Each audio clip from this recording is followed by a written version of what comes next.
All right, welcome back to the channel, everybody. Today is Tuesday. It's the first real trading day of the week. We got JGB yields exploding to all-time highs. We've seen a little bit of volatility expansion on Sunday evening on Bitcoin. Bitcoin literally has dropped all the way back down to last week's open. As you can see currently here on the chart, you have massive amounts of volume coming in down here at the weekly open. We're oversold on the 4-hour time frames, literally at support. So, I mean, obviously this thing could drop through here, and since it's already pretty oversold, since you have this much volume taking place down here at the weekly open, the down move could be pretty bad, or it could bounce from here. So it just depends on which camp you're in. You're either a bear or a bull. It's up to you to decide. I have positions opened every which way, so it doesn't really matter to me. It's been a fantastic week this weekend. We nailed a lot of stuff, and so far it's been really good. So yeah, got a nice little pocket to basically do whatever we want. So today should be fun. Volatility is expanding to the upside. That literally means the VIX is gapping up above last week's high. It did that yesterday on the futures, and we are currently seeing that continuation here today. Let me get you up to the top up here, top left monitor. You can see the VIX is gapping way up into 20. Anything above 15 is considered elevated, though the fact that you're gapping above December's open and above December's high means that everything is literally situated here for a nasty move. It could be a nasty down move. It could also be a nasty up move. The S&P, if you look over here to the bottom and top right, you can see S&P futures down here on the bottom, SPX cash market up top. These green and red line, if you're new to the channel, it's simply the weekly expected range that the options market has already priced in for the move for this week. That was as of Saturday. Today, you are currently gapping under on the open, under the low edge of the expected move, and as well as the yearly opening range. This could be huge today. I'm telling you, this could be a very nasty day. If we come over here and look back at the DXY, I had a doctor's appointment this morning at 9:30. I literally canceled it. I said, nope, not happening. I'm not missing out on this. Hopefully you guys are ready to go. But anyways, as you can see here, the DXY literally falling out of bed, literally retraced the entire move up it did last week. If I pull this out to the weekly chart, you can see not only are we back under the weekly 21 exponential moving average, but we are under last week's low, retesting the yearly open. I suspect price will wiggle here a little bit for a little while, but we'll see what it does. I mean, this is going to have huge ramifications. We identified this volatility potential yesterday, or Sunday actually, on the euro. So literally we bought the euro. Let's pull up the euro. Let's go over here and look at it on this one. Where are we at? Euro dollar. It should be right. Oh, there it is, right up top. So basically what it did Sunday was it opened pretty much on the low of the prior week range. So anytime that happens, we look for a fade scalp, if you will. So if you're currently trading right at the open under the prior week's low, it is a potential drop moment. But if it doesn't drop, you typically want to be able to be a buyer there, and you want to mitigate that risk around the prior week low. So that's essentially what we did. I put that out on the Discord, and we bought the euro right there, and it ended up being a fantastic trade. And here is the euro right now, currently today, looking for another move. So we don't know if we're going to bounce here on the dollar and then roll back over on the euro, or if we're going to potentially see things take off to the upside.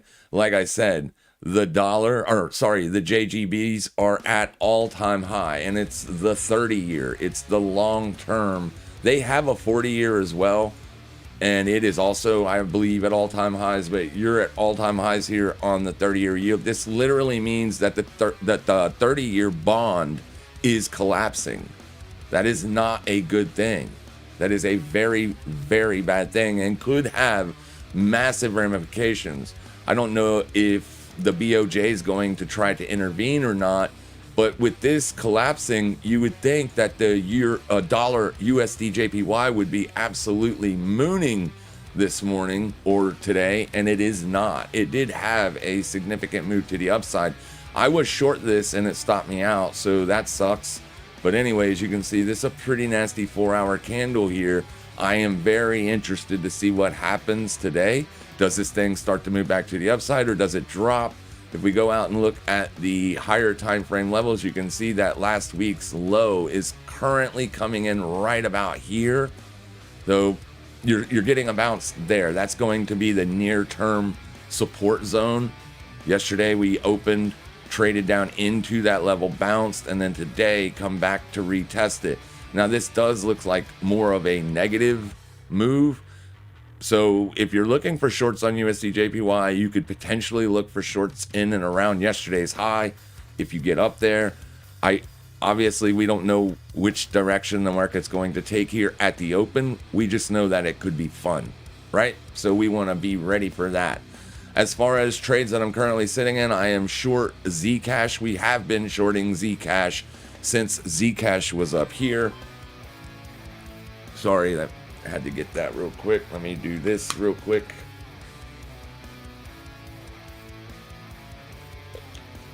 All right. Anyways, we've been shorting Zcash since it tagged the top end of the channel that it was trading in. We've literally been short since there, and we've just been nailing these swings. We got stopped out here from this short. This took us out. We re-entered the position right in here. We caught all of that. We added to the position on this pop. We caught all of that. We got stopped out as this started to push up. When it pushed up into the monthly VWAP, we waited for a bearish move. We got that bearish move here. Then we added or put on new short positions here. And basically that's the trade we're still in. But the cost basis has been rolled over and rolled over and rolled over because I've just been taking profits as we push into lows and price position on Zcash. So if it wants to get killed today, we're going to make thousands of dollars. It's going to be fun. If it wants to basically come back up and stop me out, I'll be all right with it. I'll look to reposition at last week's open if we get up into there. So we'll see what it does. And then another trade that I made a lot of money on over the weekend, I'm still in it, but I haven't added to this position yet. So we're short Fartcoin. We originally took the short on Saturday right here when this 4-hour candle failed at resistance. We jumped on the short. We've been scaling out, taking profits on the moves lower, and then re-entering, catching that. So basically, we're going to be looking to put our cost basis on a little bit lower with a full-size position today. If Fartcoin rejects the prior 4-hour swing high, there is also an ascending trend line coming in right here. So if I pull this chart out, you can see basically what we've got going on here. It is currently a breakdown, but like I said, everything, and I do mean everything, is pretty oversold here on the 4-hour time frame. Now you don't quite have bullish divergence here yet because this 4-hour chart has not made another low. But I mean, people are going to look at this as divergence because the closes are lower. So that's where you get your divergence from. It doesn't have to be a full-on new low. That's where you closed oversold.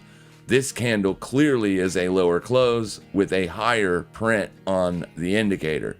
So you do have slight bullish divergence on the 4-hour. It's an intraday chart, so we're not really anticipating a big bullish bounce from down here, but we could get that.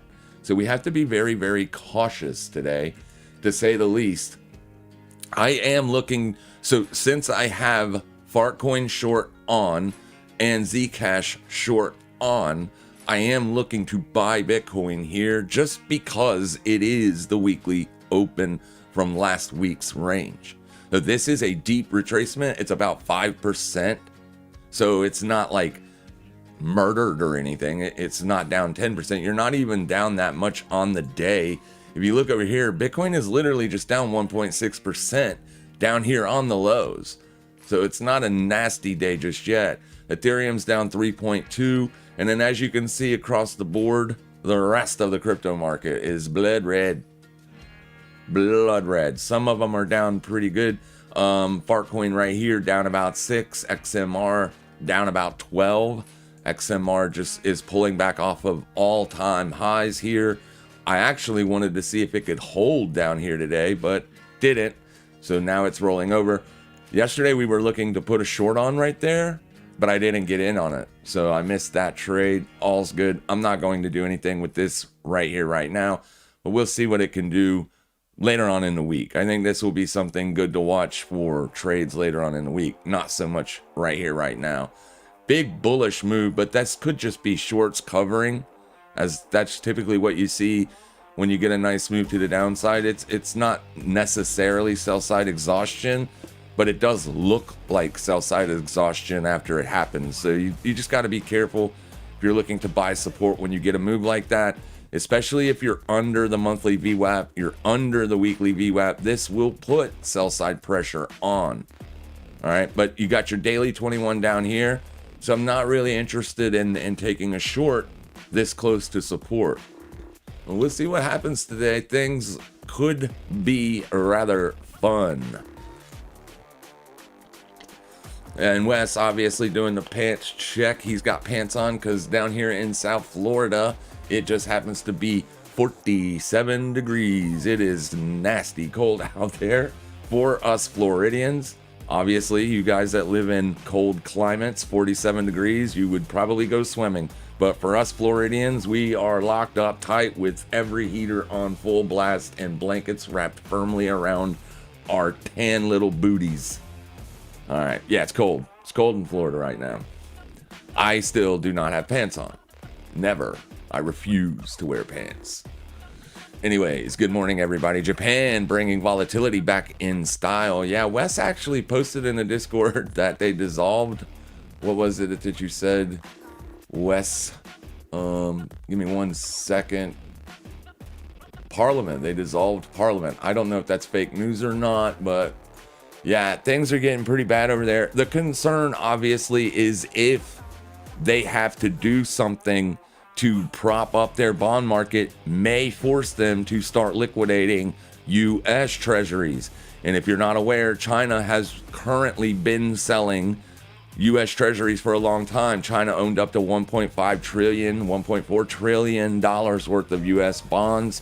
They've been selling them. That's been causing the U.S. bond market to literally be garbage since 2020. And it's literally at a spot where it's trying to build in support. We can see this if we pull up the TLT. So here you can see that the bond market was trying to build in support. If you look at this chart on the monthly, you can see the real damage. What's actually taking place here, you are making lower highs going into a support. This is a descending wedge, and you do occasionally will find bullish breakout potential. However, what it also infers that those sellers are coming down lower and tacking those highs. So when we see this pattern, we generally look for the breakdown. But if the breakout happens and you get bullish momentum behind that breakout, then you could look for scalps in the up direction. But anyways, you can see here, this is the 20-year. So it's not the long end of the curve, but it's out there. It's pretty far out there on the long end of the curve. Literally just trying to get off that support, can't do it. So if Japan is forced to sell U.S. treasuries, they own $1.4 trillion as well. They are the world's largest debt holder right now. So if they are forced to liquidate those bonds, that would be very bad for the U.S. bond market as well. So there are greater concerns surrounding this 30-year JGB move, right? Massive concerns. But like I said, we're not really seeing the yen versus the dollar skyrocketing here. So we could also see the BOJ intervene, and that could make a good trade here. This asset has been extremely bullish for a while, so it doesn't really fit to look for a short here. Like I said, yesterday it made sense basically because of the level it was around, right? It was a technical setup, so I took it and got stopped out last night when it spiked. But if it does start to break down, then we could look for that short or the end carry trade unwind or whatever. It could be a longer term short trade that could end up working, but this is the worst case scenario. We do not want that to play out, but we don't necessarily want the yen to skyrocket either. Middle ground or best case scenario, I guess, in this market condition would be USD JPY under 160, above 140. Anywhere in there is good, and on the outside edges of both of those levels would be extremes. So we'll see what happens with it, but it is causing some concern, as like I said, we are seeing the dollar take a little bit of a beating here today. It's not the biggest beating it's ever taken by far, but I mean, it is a pretty nasty down day nonetheless, as the New York session has not even gotten started yet. And that's what I'm interested in seeing. So yeah, we got some stuff happening here. Like I said, we will be looking for Fartcoin setups here above the prior 4-hour swing high, not under it. Not under it. We got December's open here. It is a very extended short, so please understand that. Looking for a short way down here is not the best trade. I can't just buy it either because it's oversold on the 4-hour, right? The trend is clearly down here. You're breaking back under the 50. So we want to be short. We want to be short just in case the breakdown occurs. So what we're going to do is we're going to allow the New York session open, and hopefully we get a pop. And I want to see that pop take us up into around 30.83. And then if it looks like it's going to struggle to get upside expansion from beyond that point, we will re-enter that short trade right there. So pretty. Yeah, it's going to be good. I wanted to go ahead and get started on the stream before 9:30 because I didn't know if Bitcoin would even be trading around the week open any longer at 9:30. Because it actually looked like it was about to make a run down in to make a fresh day low and tag that December open. What prompted me was I put on the session volume profile and noticed this insane volume spike coming in here at the week open. This always gets me concerned, right? Like, what's going on when I see that much volume taking place at an objective level? I definitely want to be looking at trying to get positioned in and around this. Now, obviously, this does not mean that, you know, massive buyers can or are coming in here and scooping up Bitcoin at the weekly open. We don't know generally how to interpret this simply because I'm looking at this on the Coinbase exchange. If I go look at this exact same thing on the Bitstamp exchange, you can see you got big volumes here too. If it was only on one exchange, we would chalk that big volume up to liquidity providers, right? Maybe liquidity providers or whatever, but this does seem like something is happening here. The bad part is if this is new shorts coming down at these levels, then obviously they're anticipating a large breakdown. Now, like I said, I would be hard pressed to short this right here because it's already oversold on the 4-hour. It is not oversold on the daily though.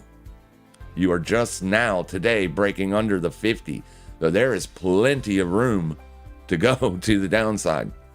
And second, fear side selling, when it's invoked through fear, it doesn't respect technical levels. You know what I mean? Like, yeah, technical analysis goes right out the door when people start panic selling. I don't necessarily want to catch the panic selling on Bitcoin but I will more than love to catch the panic selling on Fartcoin as it just moves more. If Bitcoin has a 10% down day, Fartcoin could have like a 30-40% down day. So I'm basically using leverage and trading a far riskier asset to basically stretch my money to make it work for me as best as possible.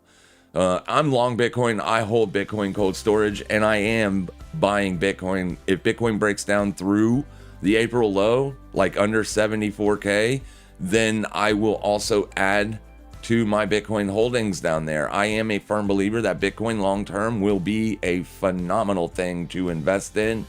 I honestly believe that if people start adopting it the way it was meant to be adopted, Bitcoin has the potential to hit millions of dollars per token. It absolutely does. Some people think that this is the high forever. You'll never see these prices again. I don't believe that. I don't believe that even for a second. There are risks and concerns with Bitcoin. You've got a lot of stuff going on right now, like through the developers or the people who work on the Bitcoin code.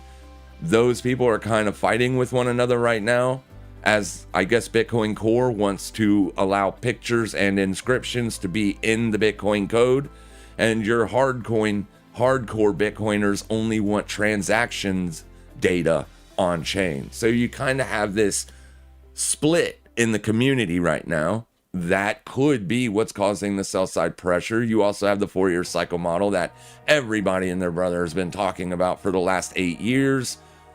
Other than that, I mean, US debt 38 trillion and counting.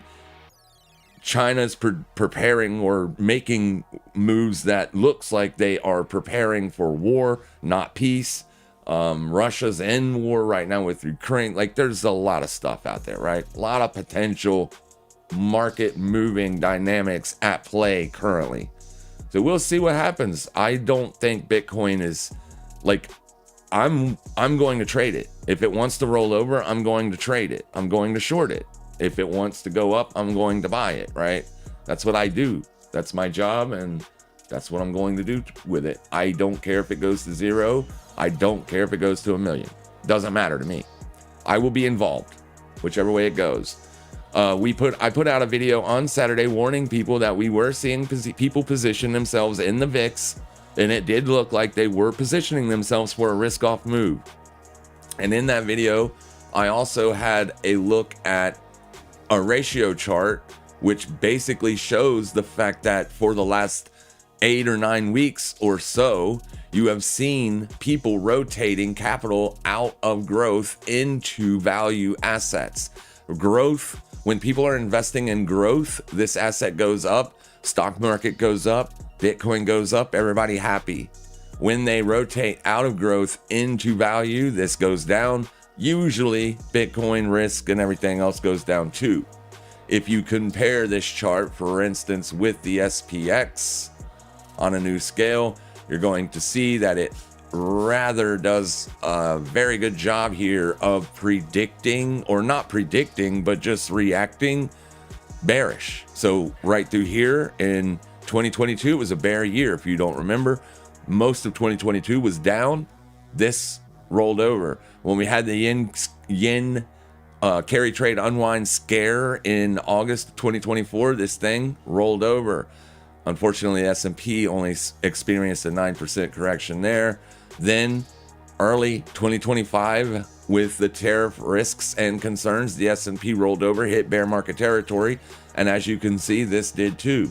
So we saw right in through here a divergence.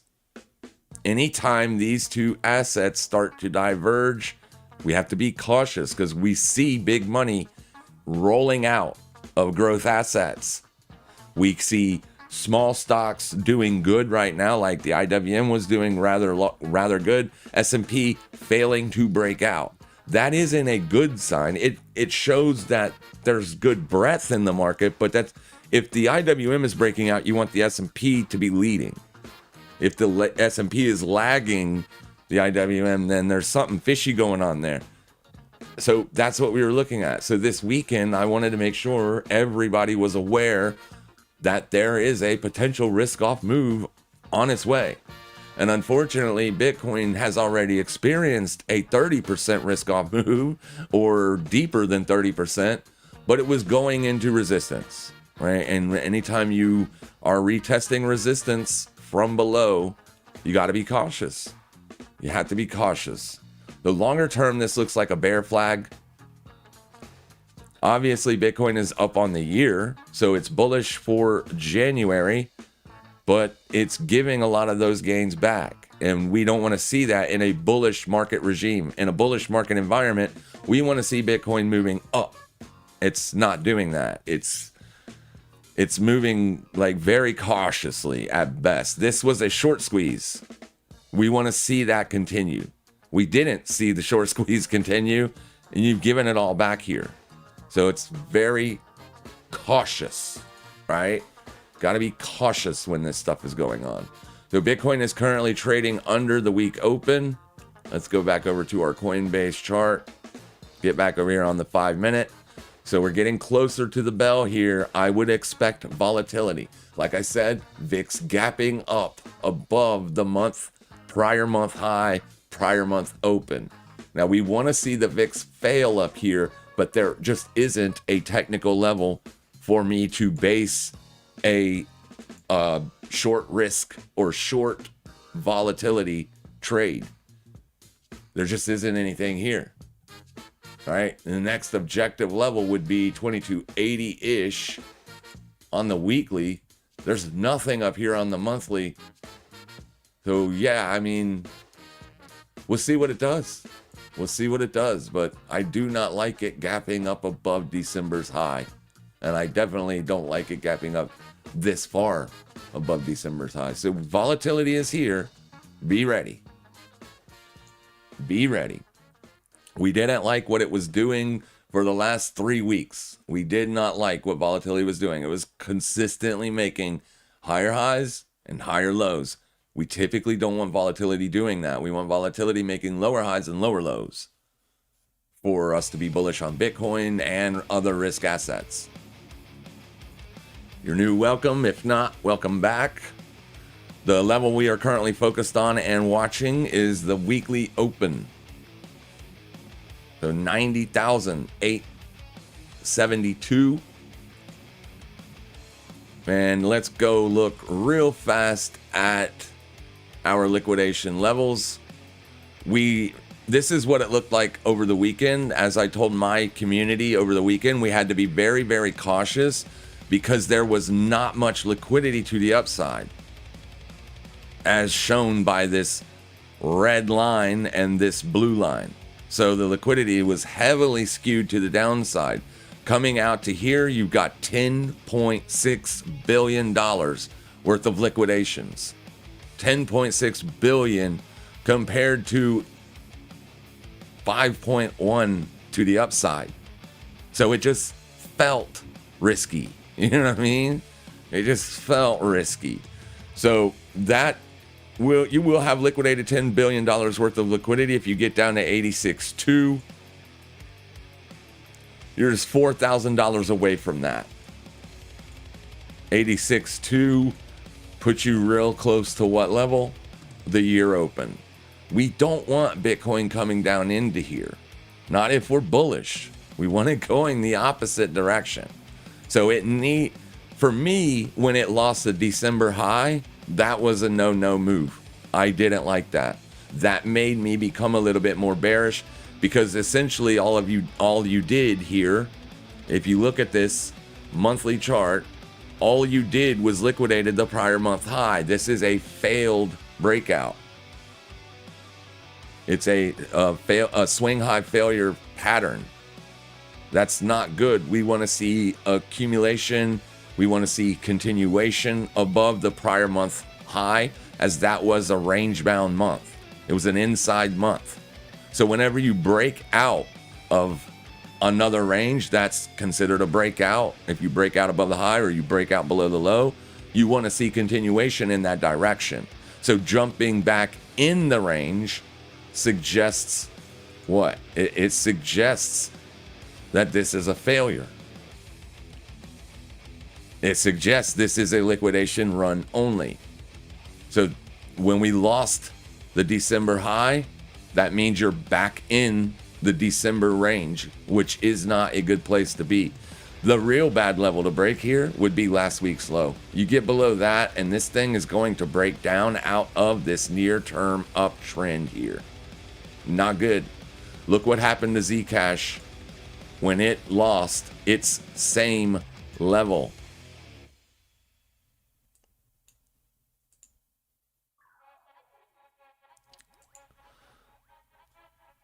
Look what happened to Zcash when it lost that.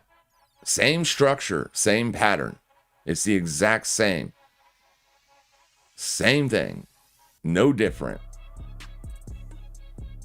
So we don't want to lose that. It could be a nasty move. Now, a lot of people are expecting a much nastier move to come. Obviously, it doesn't take a genius to see this as a bear flag, right? But I mean, the macro up until now didn't really support it. I mean, there was some things on the macro that supports a bearish move on Bitcoin and some things that did not, right? You had a mixed bag out there with your macro analysts. You have some macro analysts saying buy, buy, buy, and you have some macro analysts saying sell, sell, sell. It's a mixed bag. It's always like that on the internet. Some people are bullish, some people are bearish. We like price, and we let price drive the narrative for us. These two brown lines here, these are your daily and weekly 21 exponential moving average. This dictates bias for us. And as you can see, you are firmly trading under the daily 21 here. That is not a bullish continuation move. That is a failed bullish move. We don't want to see this, especially since the 200 is up here. I mean, you're right back to having a bearish structure if you look at all your moving averages. It does not look good. Doesn't look good. So we want it to stay out of the December range for, for the buyers. The buyers need to see that. Basically, these green lines are just 100 days after you lost the near term. Well, it's like Glassnode data here. I'll show you what I'm looking at. It's the short-term realized price line right here. So that's when we lost it. I just want to mark off like 100 days because sometimes you see that exhaustion happen 100 days after you lose this. And then sometimes it takes longer, right? 200. So I'm just marking that on the chart just to kind of keep an eye on what happens. So this isn't a terrible situation yet, but you've lost the volume weighted average price for the monthly range. You've lost a lot of stuff. You've lost too much stuff for me to stay bullish. Lost too much stuff for me to stay bullish. But if it does hold here, I will be a buyer. Just because of how oversold everything is. All right, that's pretty much the analysis. We're just waiting 4 minutes on the bell. Hello from Brazil. I've been watching all of your content for years. Thanks for teaching us. I'm in Bitcoin short from 95K. Good job. Good job. That's you probably don't want to close that trade. Not yet. We'll see what volatility does here in the next few days, but you even have oil moving to the upside. Oil held 59.07, which was an objective level that we were watching for longs on oil. Oil goes up usually whenever there's any inflationary or recessionary fears out there. Oil tends to move up. Oil has been oversold for a very long time, and it is currently seeing upside continuation from that level. Be cautious out there. You can be bullish, just be optimistically cautious, or cautiously optimistic is the right way to say that. I'm so hyped up and ready to go. Done really good this week. This week's been a very, very, very good week, and the week hasn't even started yet. That's what's so amazing about it. Today literally kicks off the week.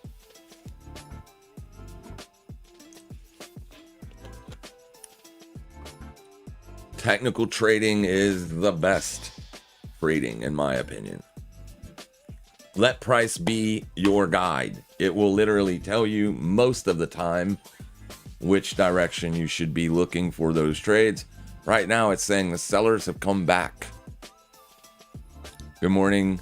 Good morning. Good mornings all around. You also have NQ lagging. Yes, this is correct. Oh, yeah. Thank you for reminding me, Wes. If we come over here and look at the 4 sectors that run the S&P, you have the technology sector, communications, you have financials, and then over here you have consumer discretionary.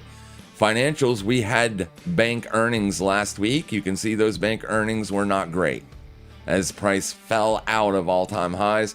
You can currently see that financials is gapping down below last week's low. Could this be a buying opportunity? Yes, it could. We're not getting too bearish. Excuse me. We're not getting too bearish just yet here. However, if you see fresh lows and price pushing on those fresh lows, you have a pretty decent breakdown in the making. You can also see that the XLY, consumer discretionary, also gapping down significantly this morning. You can see right here, your communications sector gapping down significantly this morning. And you also have technology also gapping down out of some kind of triangle pattern, right? Yeah, not great. A lot of lag here, as Wes said, in the tech sector. Now, if the tech sector were to get bullish, then that would be a good thing, right? But let's see what it does down here. If it retests like 145 and fails, we're probably in for a pretty bearish market. So here goes Bitcoin right now. Bell has rung. Weekly open. I'm going to throw that position on for a long just here in a second. We're going to see. We're going to wait one. We're going to allow one 5-minute close to take place. And then we will decide what to do. If the 5-minute close is under the week open, we'll leave it alone, as we'll anticipate our Zcash and Fartcoin shorts to dominate. If it refuses to close under this level, then we will take the long, and then we will then focus our efforts on taking this short over here on Fartcoin if it plays out. You will have a bullish engulfing 4-hour candle. I get it, right? It's not a great setup, as I have specifically stated already. You are already oversold and putting in bullish divergence. So we're not going to force the issue. If it gets up here and fails, we're going to add to the short. So I need to put an alert out there. I actually want to get an alert on a little bit lower, because it could literally fail here. And Bitcoin did close above there. Nope, not yet. We got 3 minutes left on this close. Looking pretty rough. Day low is literally just right here.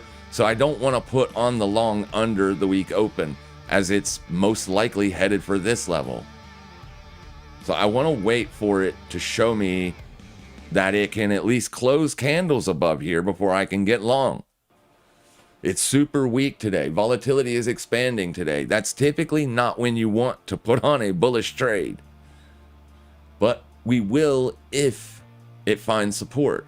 December's open, a long-term objective level, fresh day low liquidation, and a rejection under that gets back up here, we can buy it. Use our stops down here around the day low. Make sure you're only risking an amount of money that you can afford to lose, please. The way I do it, I break my trades up into threes, and I have a set risk limit at a specific amount, and I split that up into 3 parts. So if I'm wrong on the first trade, maybe I catch it on the second. And then the third is final. It's when I hit 3, I'm done for the day. I wait till the next day because I'm obviously on the wrong side of the market. But like I said, today we're doing okay here. It's a real money account. I trade it every time I go live. We started the year off with $1,000. The account's up to $4,000, so we're doing pretty good. We got a little cushion now, so we can start putting on more and more positions, larger sizes, and all that good stuff. The Zcash short, we've already made over $700. It's way more than that because this is a new position. I made almost $2,000 over the weekend. And Fartcoin here, you can see there's been $0 realized because it is also a new position. It's getting real close to my take profit target, but my position size here, too small. Too small. So I want to add on the short on Fartcoin if it gives us this test, which it is trying to give us right now. So let's drop down into the smaller time frame. It's not that high up on the day range, but this is your weekly VWAP right here. So as long as price can stay consistently closing under this, I am more than okay with putting a short on. Once you start to see bullish trading or bullish price action above this green line, that's when you don't want to be putting shorts on because you're on the wrong side of the market. So we'll see what it does up here. Here's your weekly range already. So you're already under last week's low. You're into support, but you're kind of right now testing that level for resistance. So we'll see what it does. And you're well under the monthly VWAP. Fartcoin is a really good indicator of market sentiment. It has no real world use case value to it. So it is specifically mostly used by professional traders to generate gains, right? We trade this thing all the time to just generate revenue. So that's what we use it for. And since we use it for that, it's a real good indicator of sentiment. If Fartcoin is super bearish, then you need to be careful about being a buyer on Bitcoin. All right, so here is our liquidation run. We want to give it time. We don't want to just jump on the short right here, right now. We want to see that rejection taking place. We have been triggered. This is the price we want. We ain't in the trade just yet, but we will be shortly. Let me get Fartcoin pulled up over there. And I'll show you basically how I do this. We can see where my cost basis is right now. If we continue to push above this point, then you're coming here. There's no point in looking for the short down here if it's trading above it. If it fails to trade above it for any amount of time whatsoever, you can put the short on because there's a good chance you're coming back down to here. So those are the levels that we're going to operate in.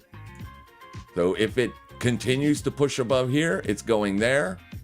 And if it fails to push above here, it could be coming here. So that's how this works. So let's go ahead and add another couple $100 to the trade, bring cost basis down. Oh no. We might have to chase it a little bit here.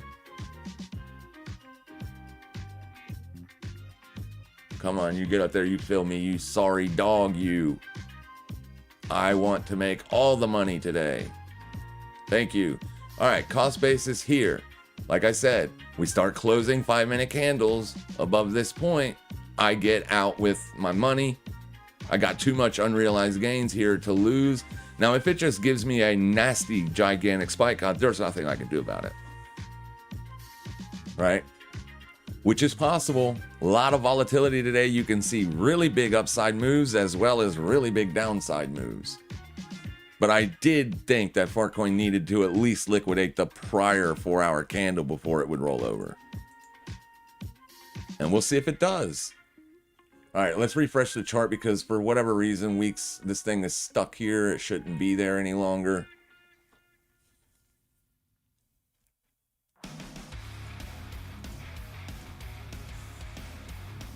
So we can just simply watch the 5-minute charts from this point. There's no point in looking at the higher time frame chart because we know where we want it to reject at.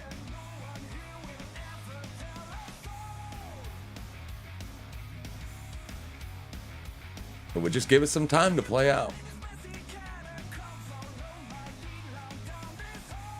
Bitcoin also back up to the weekly open. I can't buy Bitcoin at the weekly open until Bitcoin liquidates the low of day. Also, if Fartcoin continues its move up, I definitely want to be long Bitcoin.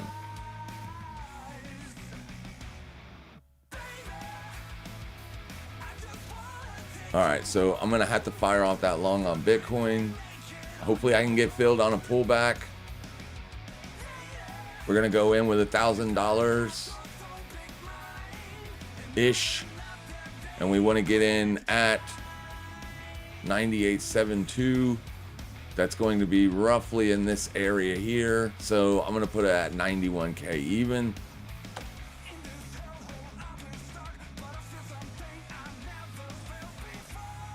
Could be early, but I'm watching this right here. I don't need to watch Farcoin. All I got to do is watch this. If this continues to go down, then I know I'm wrong on the Farcoin trade, and I'll just flash close that. You shouldn't execute the Farcoin short just yet until it starts rejecting. Right now, it isn't rejecting at all. It actually is showing upside continuation, but it is retesting the midpoint or the weekly VWAP. So I don't love putting a short on up there. It is what it is. So let's see if we can get filled on Bitcoin, or does it just take off without us, which would suck. Suck, suck, suck. Big, big balls. Come on, Bitcoin, come back down, fill us, please. Don't run off and leave us. Let me see what the 4 hours doing on Farcoin. So Farcoin is headed all the way up there. It looks like it's almost there, but that VWAP might slow it down a little bit. We'll see. If Bitcoin comes slamming back down, we'll know we're probably wrong on that Farcoin trade. Farcoin just put that point where we're looking at as almost the midpoint. So this does look like a legit bullish move here, which makes sense. So we may have to chase Bitcoin a little bit. All right, so let me make the position much smaller. If I got to chase it that far, did that go away? Yes, there it is. All right, 91K. We'll set it out here because if it's going to be a larger move,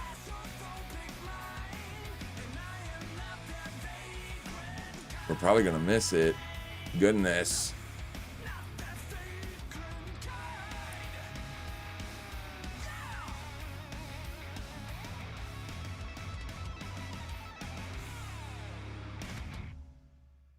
I'm only going to risk about 50 bucks on this Bitcoin short, long here, okay?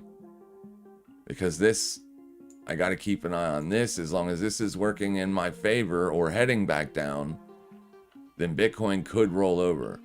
So now that we're filled on Bitcoin, that drops the Farcoin position down here. We're going to set a stop loss. What size position we got? About 7%. That gets us pretty close to the low of day.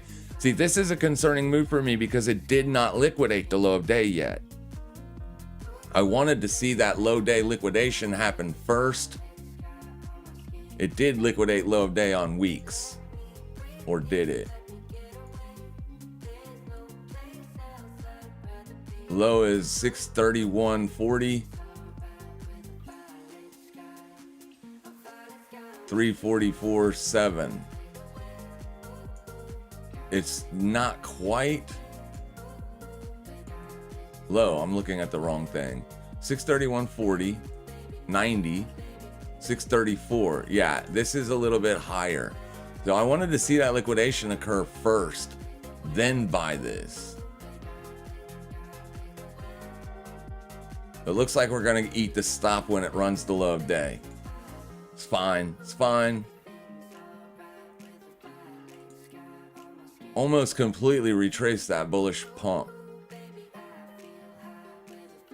If it makes a fresh low of day and keeps going, do not buy it.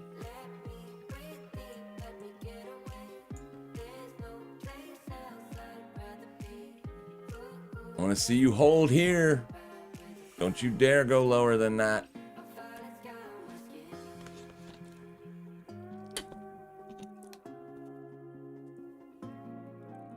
Don't you dare get below that.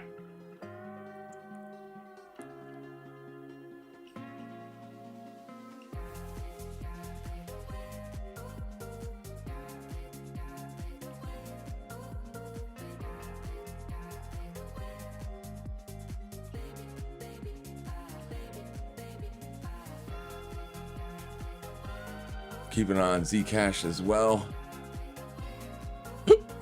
Excuse me, coffee hiccups.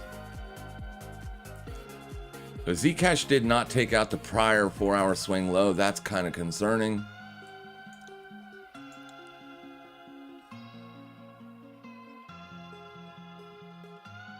So if this is legit by volume, Bitcoin should start to trade out of this area. Let's also keep an eye on the VIX. VIX is also coming down here. It's making fresh day lows. But that could be, we'll see if it continues or not, but S&P also bouncing. You did in fact open just above the weekly low expected range, or the weekly expected range low. You did gap down under yearly open. So a lot of people are probably going to be wanting to see gap fill before the big bearish move takes place. But in a very scared market, you generally aren't filling that gap. So we'll see what happens.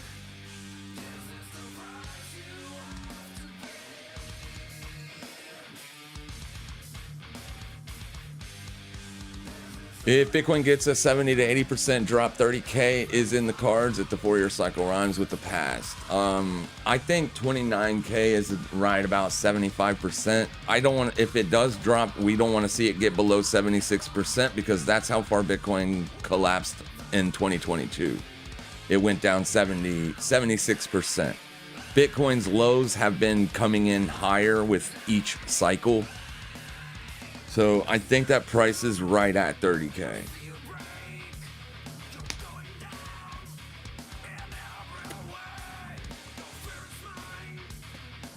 What is it? Okay. Background music is super cool lately. Good vibes, rocking shoulders. Thank you, Tom. Only issue is that the first daily demand candle may be just a pullback. This is correct. Tariffs turning geopolitical should make 2026 interesting. Yes, it will. You're at all-time highs on the JGBs. It is going to be very interesting to say the least. ES and NQ are a cube away from their prior month lows. Yep. On 90 minutes, Bitcoin 50 EMA is above the 200. Okay, so 90 minutes, what is that? That's an hour and a half chart. I've never looked at a 90-minute chart. It's any intraday moving averages aren't going to be as helpful for the style of trading that I do. Yeah, to me, I would rather look at volume averages for intraday stuff or intra-week stuff than moving averages. I like to look at moving averages on, okay, so I'm stopped out on Bitcoin and it did not make a prior day low. So we'll see what happens here.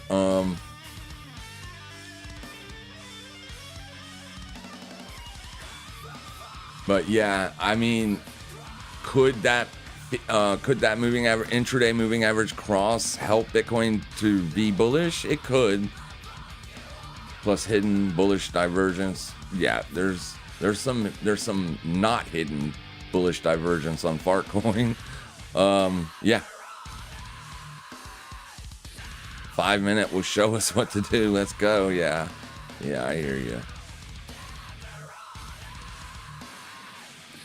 Also, Euro USD rejected from the yearly open. Also made new high for this year. I didn't even notice that.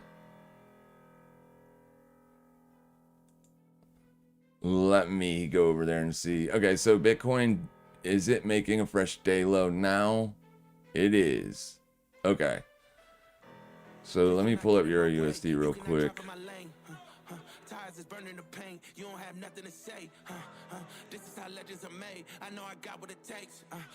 Oh, you're saying it's rejecting from the yearly open right now.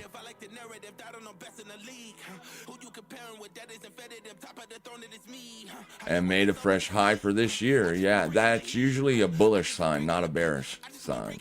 Higher highs and higher lows is bullish, not bearish. Lower highs and lower lows is bearish.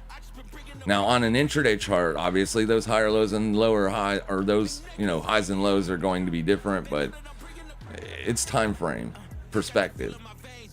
But you are correct. You are rejecting the yearly opening range on the euro dollar.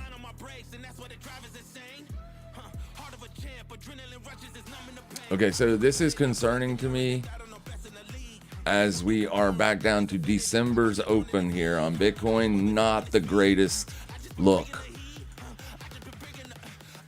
Okay, so all that volume we saw at the week open, that could literally propel this thing much lower when those people start getting stopped out.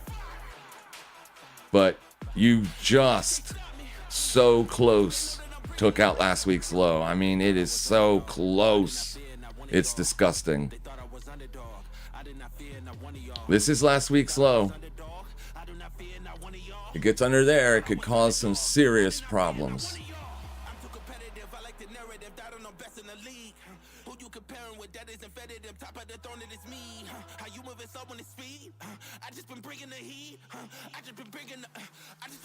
So you're already pretty far under that session volume profile point of control. It's still a bit early, but I'm not loving this.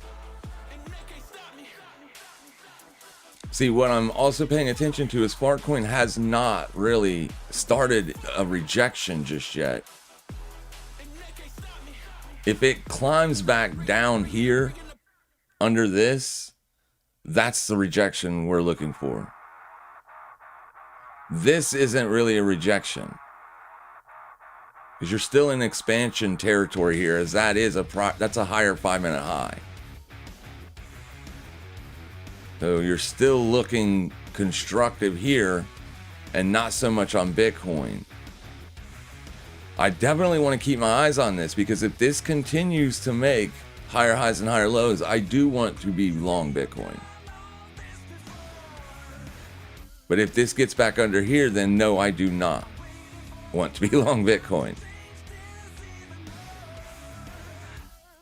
We're probably stopping out the early birds that were trying to take part on the long for the 4-hour divergence, the bullish divergence that's taking place on a lot of other pairs.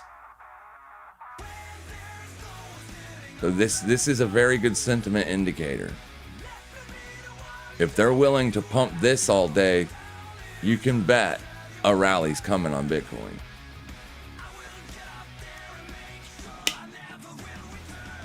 It's because this thing has no use case scenario or no use case or actual use case that makes it a great sentiment indicator. So if the longs or the bulls are controlling price action on this, then they have more of a bullish sentiment than a bearish one. And you can see this is still on highs. It isn't fresh day highs. Your daily open is all the way up there. So you're not on fresh day highs, but it's a bullish engulfing off of support.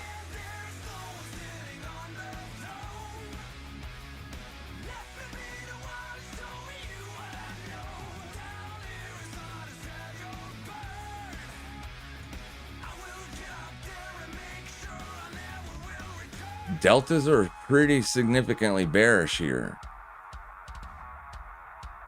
So I'm not jumping on the Bitcoin long because of this. This could just be an emotional driven move, and it also will invoke future emotions, because anybody that tried to buy Fartcoin all day, right? All these lows, they're buying here, they're getting stopped out, then they're trying again to buy here, then they're getting stopped out, they're trying to buy here, lastly getting stopped out, and then they're pretty much done, and then they see this giant bullish rally, and then that makes them upset because they missed all of that. They're gonna be like, I knew it was going up. So this move right here will literally pull in new bull liquidity, which thus will help drive prices lower later on in the session. But sometimes that happens, and sometimes it just goes, right? It just continues to go. We don't have to catch the exact low on bottom on Bitcoin. If Bitcoin's going to rally from these prices all day today and all week, buying here or even up here will be just fine. We don't need to catch the exact entire move. We're not that good. So we don't need to catch these lows. So there's no point in rushing into a long just yet. We want to see this sentiment. Is it real?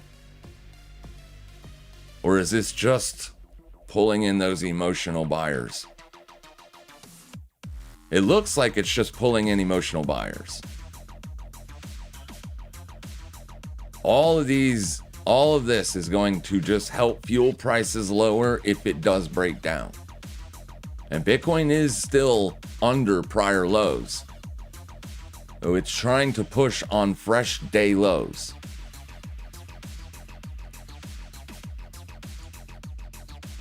Zcash is into support. I would love to see a lower low here. Might not get that because Zcash does kind of move slow sometimes. But this does look like people are trying to buy 4-hour support here, thinking that this might be the end of the move, or at least the end of the move for a few days, because it has been trending down for many days in a row. 1, 2, 3, 4, 5, 6 days in a row of downside here. So it is a little bit late to be looking for shorts.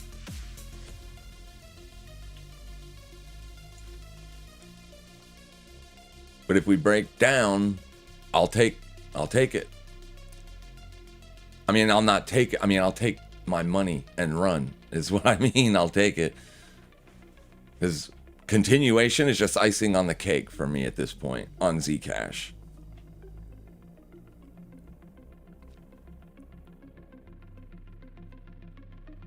Okay, so we're getting 20 minutes in here. 25 minutes in. I'd like to see this thing start to roll over pretty soon. If it's going to be a short.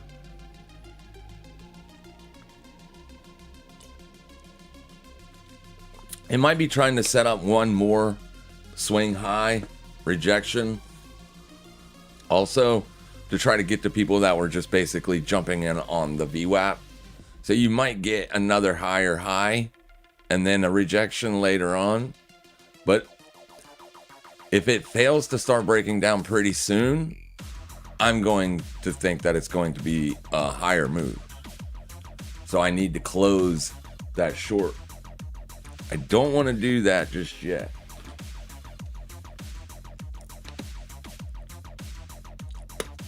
Volatility is good. Volatility is backing up off the lows, and that is good for shorts.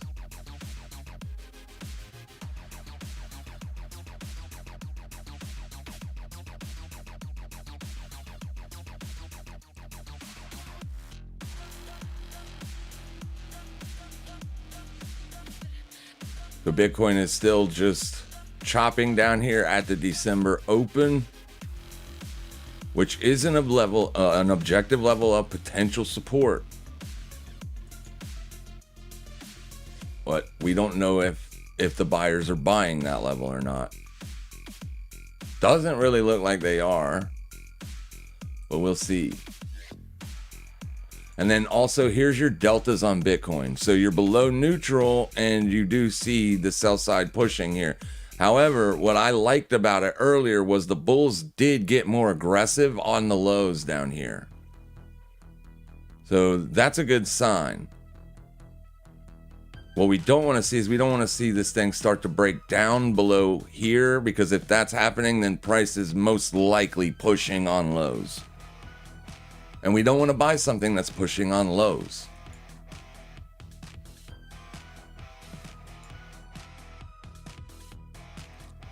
The deltas are still significantly to the sell side here on Farcoin.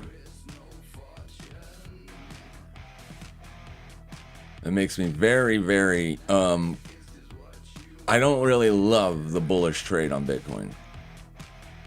Because everything today is literally set up for just a nasty move lower. Everything. The S&P gapping down under the yearly open, under the low edge of the expected weekly range. Like, that's what the option market was pricing in for the entire week's range. And you're gapping down under that. That means anybody that sold those puts down there last Friday, they're in a lot of pain right now.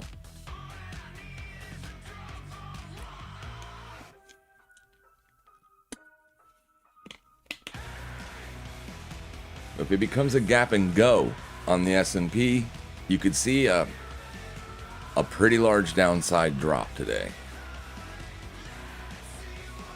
It isn't yet a gap and go. It did put in a fresh low, but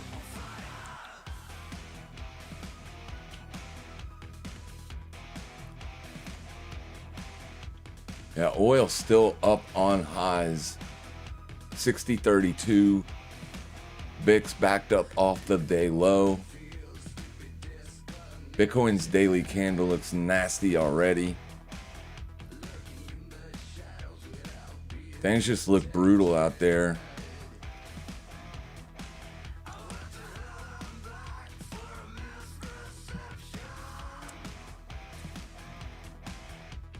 Making that money.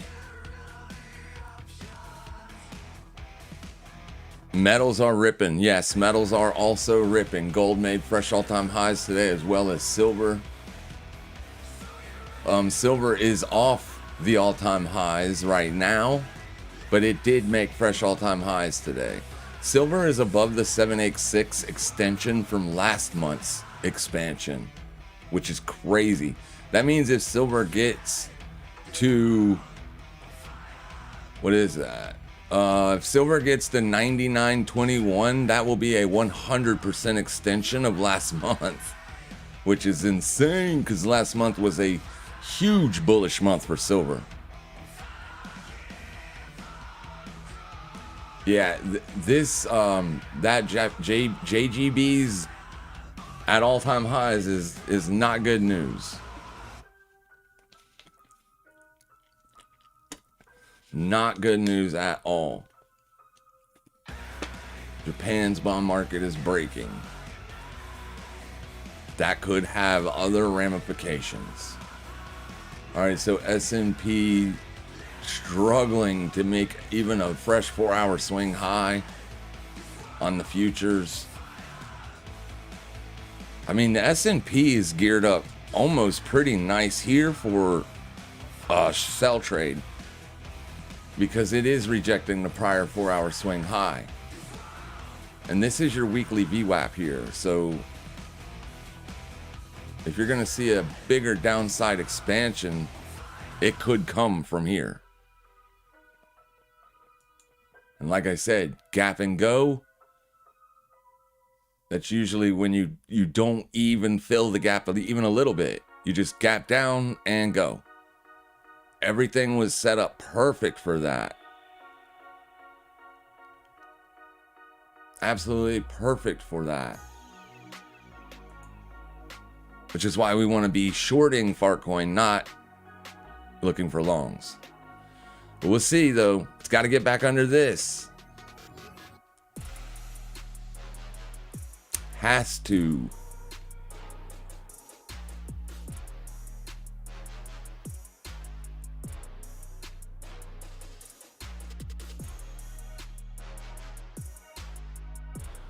We don't really need this any longer, as it's pretty much done its job. We know where the POC is.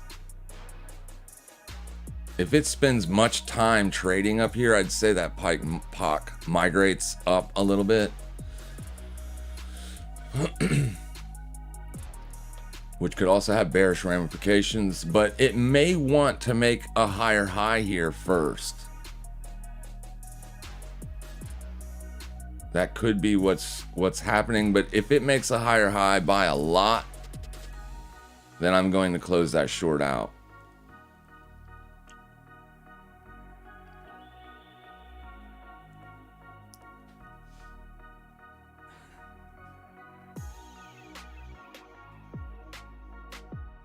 Bitcoin is at daily support also. Let me just show you this real fast. I don't know if it's going to hold, obviously, but it's your lowest daily close. That's what, I mean, we put that in on a Saturday, but there was also the daily 21 here to hold price.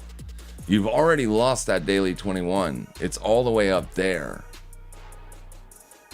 So this is last week's low. We definitely do not want to see this fall. This level falls and That's just going to influence more sell side. I mean, you're putting in a fresh day low right now. So you've already commenced the downtrend. So here goes Farcoin. This is the level we dramatically need it to drop under. Where is Farcoin right now? It's down 5%. Though if we have a big down day, this thing could be down 10, 15% by the end of the day.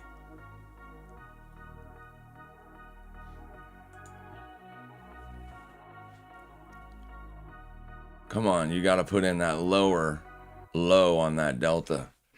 That would look real good for downside continuation. Gonna make some money. Gonna make a lot of money. If it drops hard, you're gonna make a lot of money.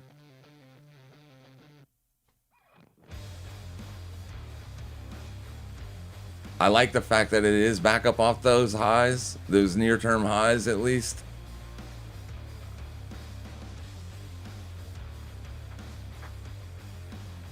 Now, if it goes back up there, I won't know how I feel about it.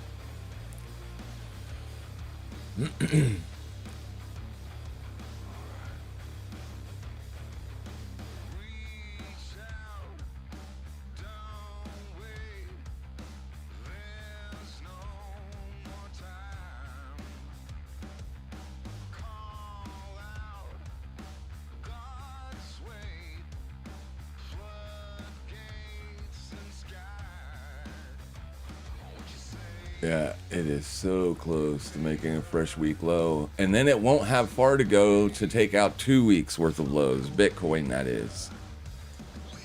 So this is last week's low right here.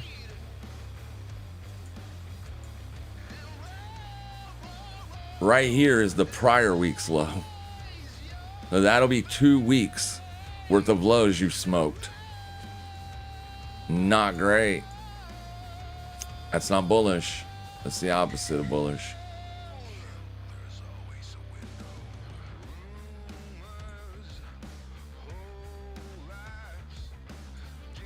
Looking pretty rough out there.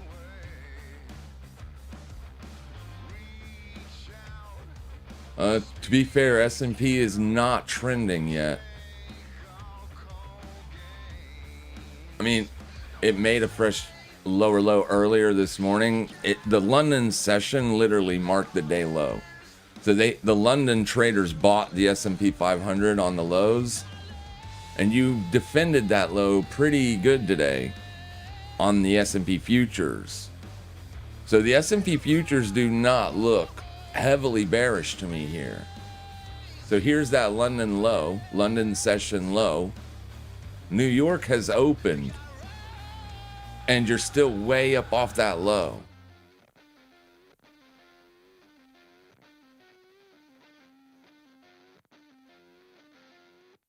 So in order for the Farcoin trade to pay out big today, S&P is going to need to drop. You're into daily support on the cash market right now. So basically, if you're a bear today, you definitely want to see this thing start to take out the prior low and definitely that low. When that starts happening, then it's going to feel a little bit worse out there. And then Bitcoin, I mean, it's so close to last week's low already. It is so close.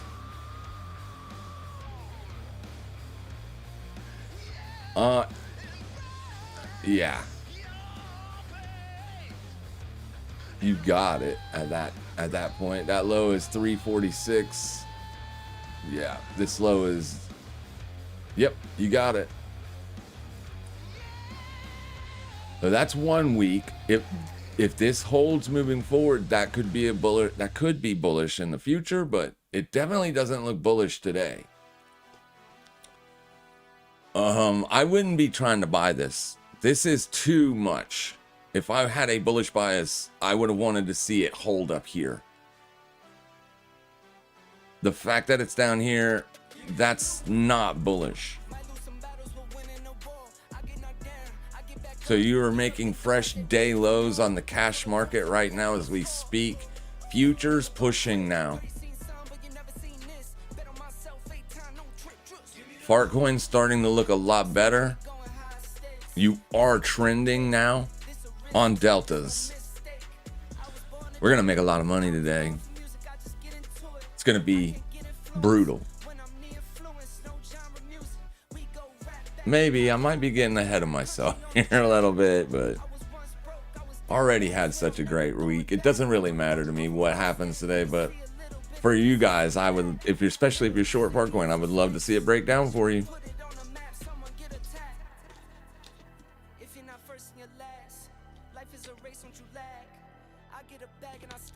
December's open.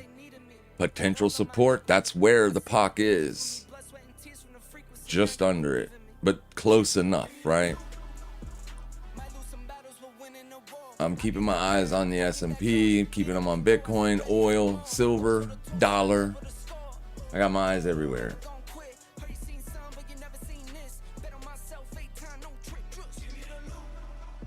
Except on the chat. Let me chat real quick. All right. We pretty much answered everything already anyways. Yeah, Bitcoin is not looking that great today, for sure. Definitely be careful. Tom said he means the 12-hour low and weekly support on the 5-minute.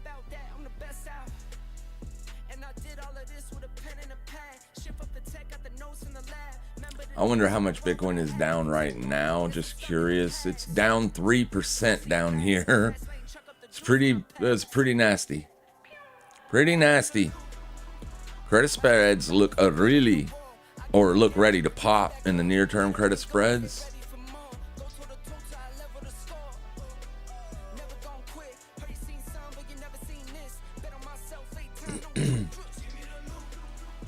So the S&P is bearish on the year right now. It hasn't made a fresh yearly low yet, but it is working on it today. The cash market, I don't know about futures, but the cash market is so close to making a fresh yearly low. Could that be a buying op? It could. We'll see what Fartcoin does here. Bitcoin's starting to bounce aggressively. Oh, no, it isn't. It looks aggressive because I got that daily chart so spread out. It's not aggressive at all.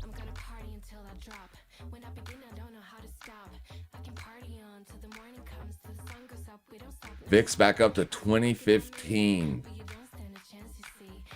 My VIX data is lagged a little bit.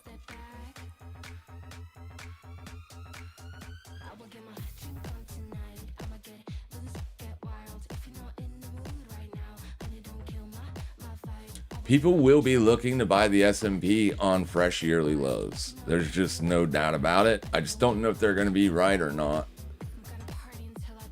The fresh yearly lows would just be a fresh January low.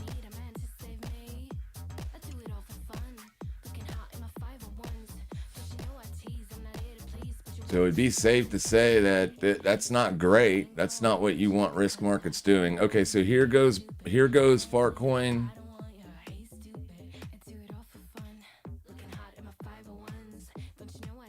I don't want to see it get back up here now, not after putting in that size of a down move here. So yeah, you got some volatility happening here.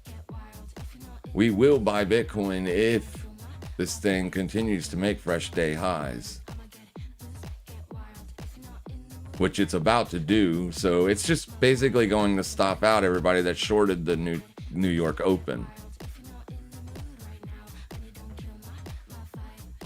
So we want to just barely see a very tiny wick above, nothing more.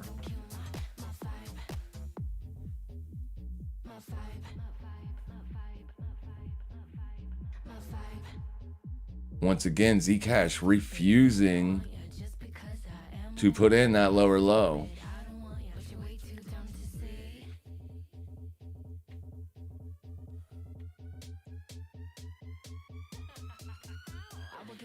Okay, so since Zcash is refusing to put in that lower low, I am going to take profits on it. There's 45 minutes left on this 4-hour candle, but I needed it to make a fresh lower low in order for this to just be a volatile bounce, right? Now, ultimately, it could still trend lower for the rest of the day, but I'm above. My profit target's $300, small account, right? So while it's a small account, $300, I risk 100 to make 300. So I've got my profit target now. I just need to take it, but it's still got 45 minutes to make that lower low. So I'm kind of like coping with myself. I still have a big enough position on it to where if it does drop, it will still make money. It just won't make as much. But like I said, it's massively oversold. Or it just came out of massively oversold. So there's a good chance we do see this thing bounce for a few days. But if it makes a lower low, then I can just set in the position.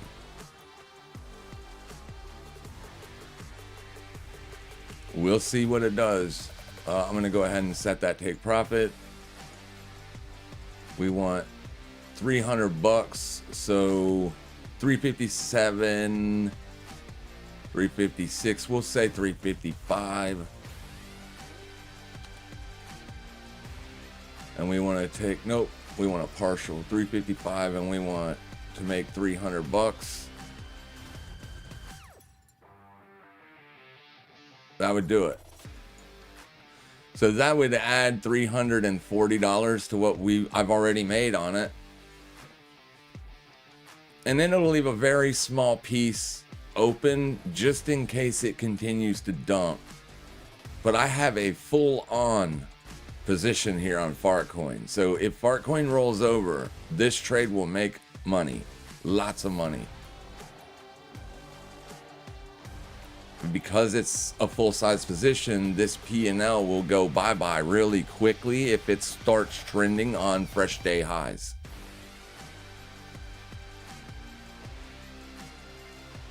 Taking profits at oversold, not such a bad place.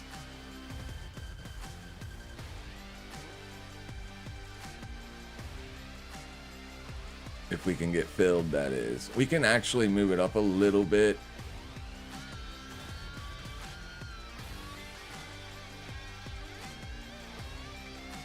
It's trying to hold 4-hour support, and if it's just this higher low that's got me concerned. There's less than 45 minutes now for this thing to close. If it closes back up here, this is going to look like the bulls are in control on these lows at the bare minimum. And Bitcoin is back off of last week's low. So this could be, that could have been a buying up. Here is the fresh year. There's your yearly open. So the S&P fell short of making that fresh yearly low.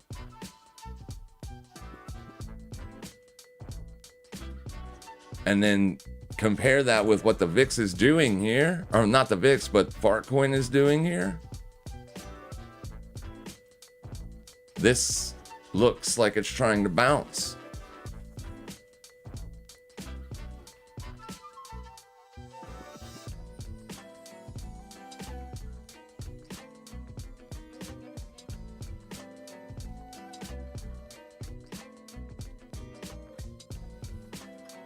Looks like it's trying to bounce.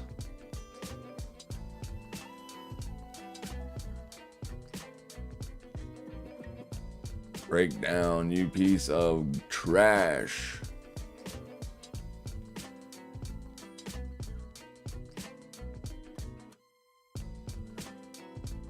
All right, got filled on the Zcash. I realized over $1,000 on that trade. Doing good. Now we need the Fartcoin trade to realize a couple $1,000 and we'll be good. I'm just kidding. It won't be a couple $1,000.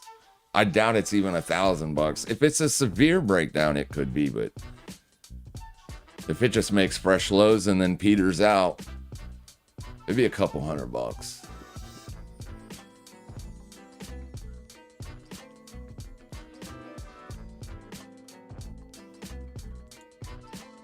I might have should have gave Zcash a little bit more time, but I just wanted to book that money.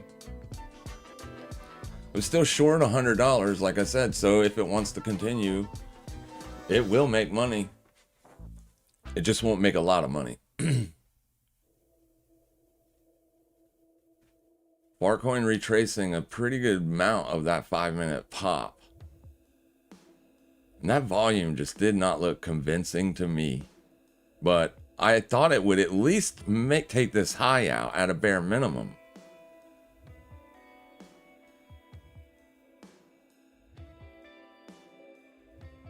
Because this 4-hour candle looks like this.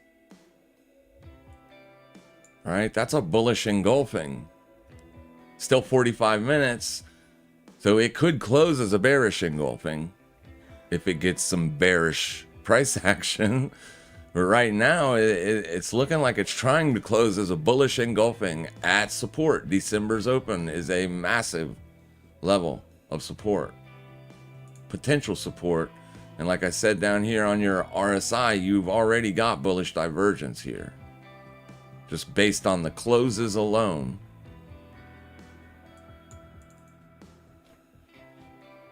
So that's what's kind of worrying me here.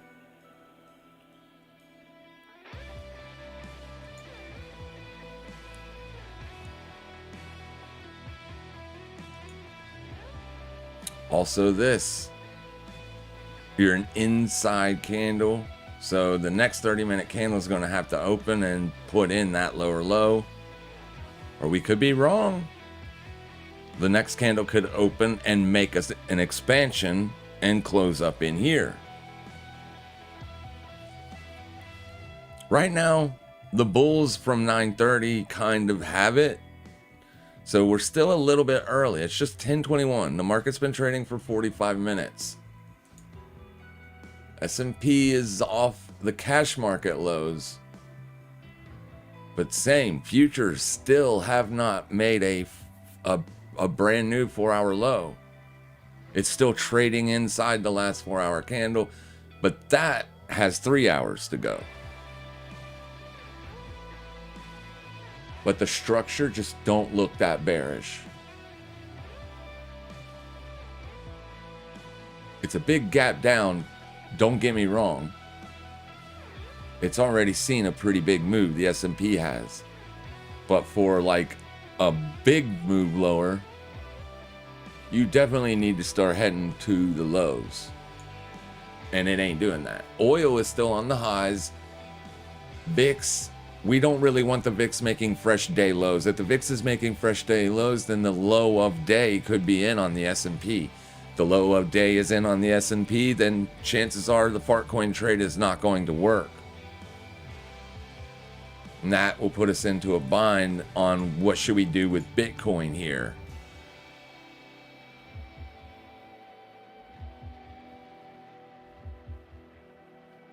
This is a decent little breakdown, but you're not seeing continuation. And the fact that you're bouncing at last week's low, that's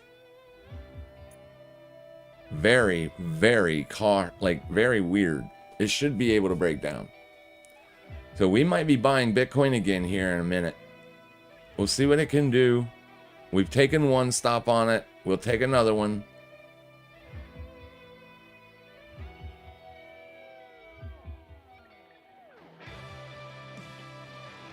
Still kind of early.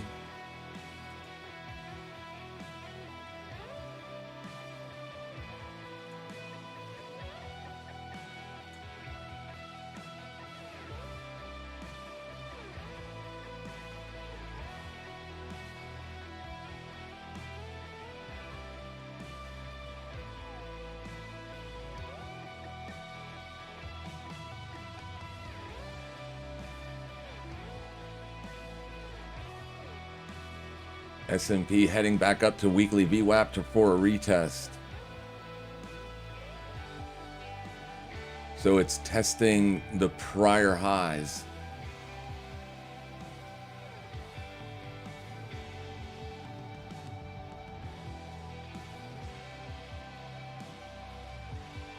You could be basing your, if you want to be a Bitcoin buyer, you can be basing your risk off the December open. You would in a sense just be buying December's open and mitigating that risk with today's low. And what does that look like on the month? It looks like this. It looks like a rejection, but a retest of old resistance. December's open was old resistance. It was objective resistance, but we've already retested this price as support once. It can hold testing it again the second time, right? So I will show you that objective resistance over here.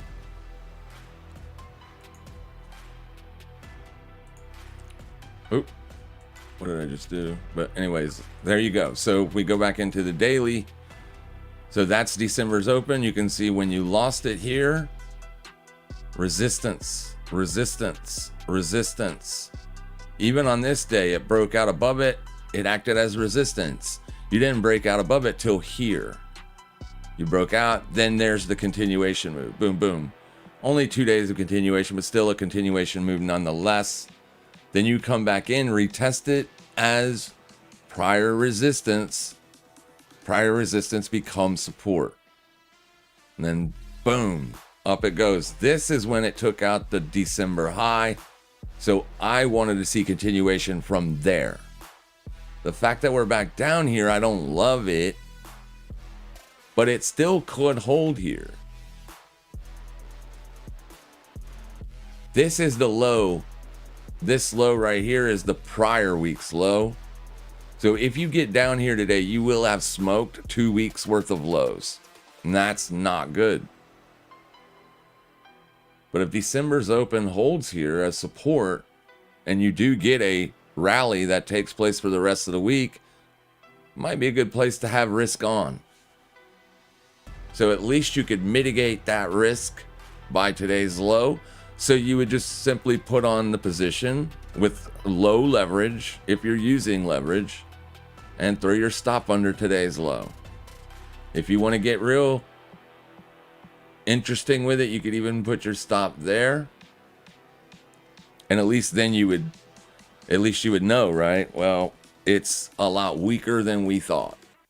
The problem right now is things aren't acting that weak just yet, but it could, right? It could roll over. You're making fresh day lows now on the VIX. We want VIX expanding for bearish trades. A declining VIX doesn't work out that great for short trades.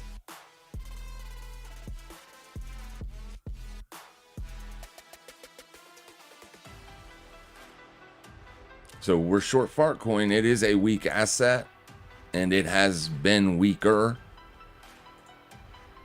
And it looks weak still, but I would love to see it start trending. I don't want to see it just spend all day chopping sideways here at December's open. That'll feel like a support test.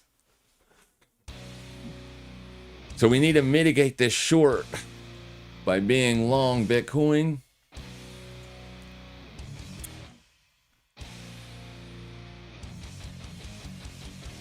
But I hate buying it right this second.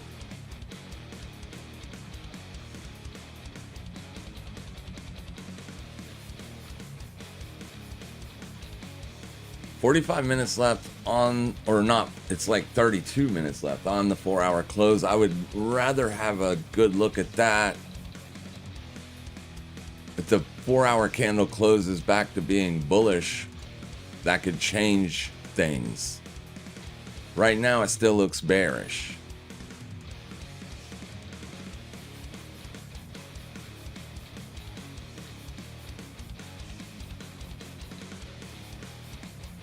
I'll let you be the judge of that.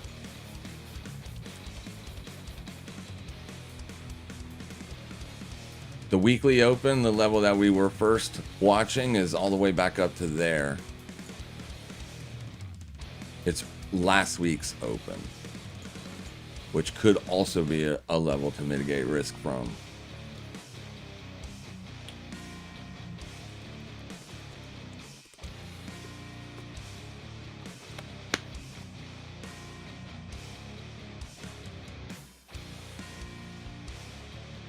Volatility is expanded though, so these bullish moves can be big and they can get faded.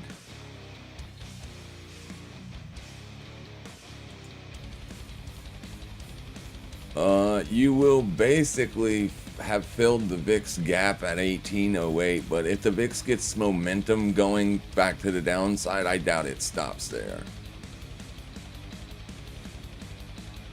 But that's the point at which you gapped above. So that's going to be, if it turns around ahead of that level, then I would be okay with shorts, because this is December's high right here.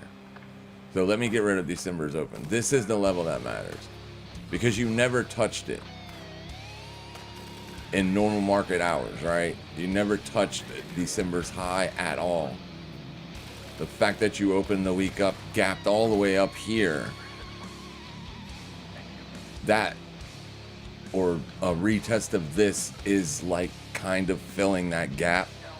You still have all of this gap down here, but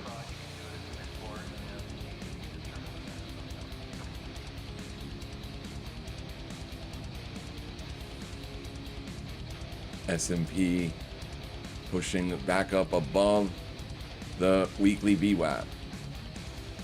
Down here, up here on the cash market, you're a doji, so close to being up on the day. So that's the daily open.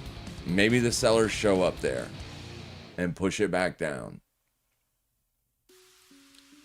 I don't know where that is in terms of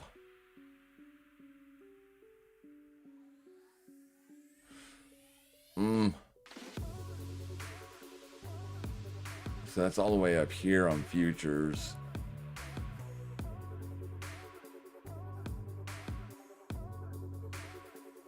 So that's your day high on the futures market right here.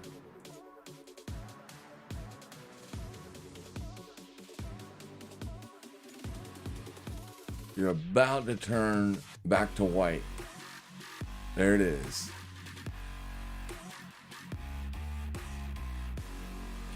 What's Fartcoin doing while this is taking place? Well, Fartcoin is still sussing out support.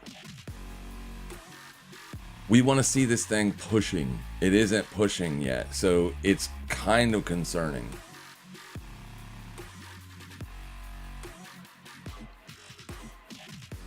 Got to start pushing. Otherwise, it feels like the expansion is about to take place back in the upward direction.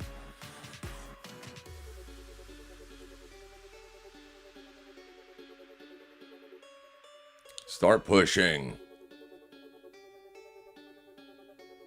Gold looks unstoppable. It does. It looks insane. $4,800. I mean, silver has pulled back off the highs.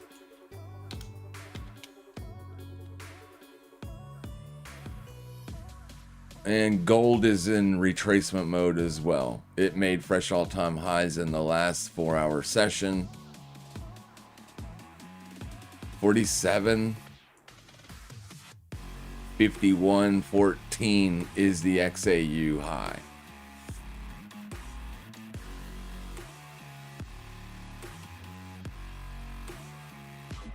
So above the day open, you're stopping out all of the S&P shorts that took shorts from the open, guys. So literally anybody that shorted the cash market or the SPY at the open today is getting stopped out right now. Hopefully they took profits, as they did get a rather large move off the open. 68.64. That's a 30-point move. It's not a severe downside move, but still a sizable move nonetheless, as I'm generally taking profits on a 10-point move. But they're getting stopped out right now. So the fact that Fartcoin has not rolled over yet is making me a little bit worried that we're about to see an upside expansion.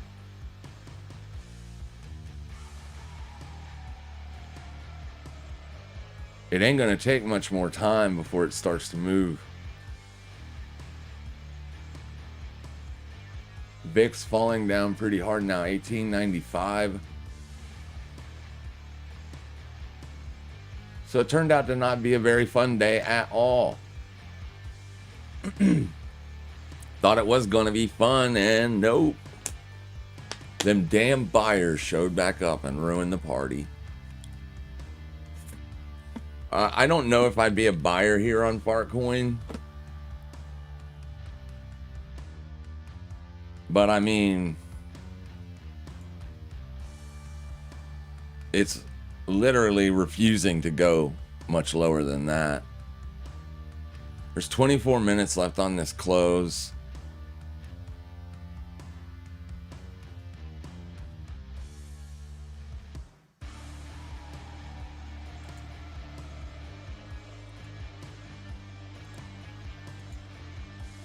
Yeah, your S&P futures is almost a complete, it is a doji already, but it's almost a reversal, a full-on reversal.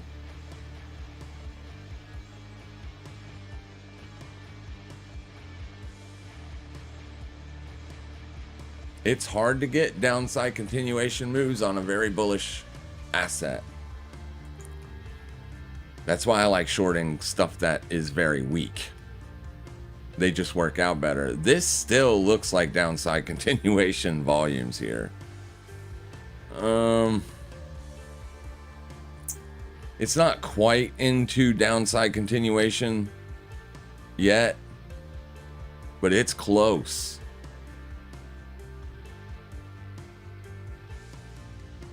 It would be definitely a hard buy for me. I wouldn't buy it, actually, but now that you've stopped out those new shorts on the S&P, it could roll over.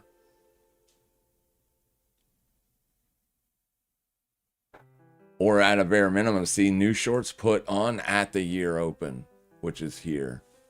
So on the cash market, if you're trading above the year open today, you'd be hard pressed to get me to jump into another short, especially knowing that it's already stopped all of these put sellers out down here, the majority of them anyways. Maybe on the first day, maybe not, right? Maybe they would sit in that pain. As long as it's back above this, they're no longer in pain.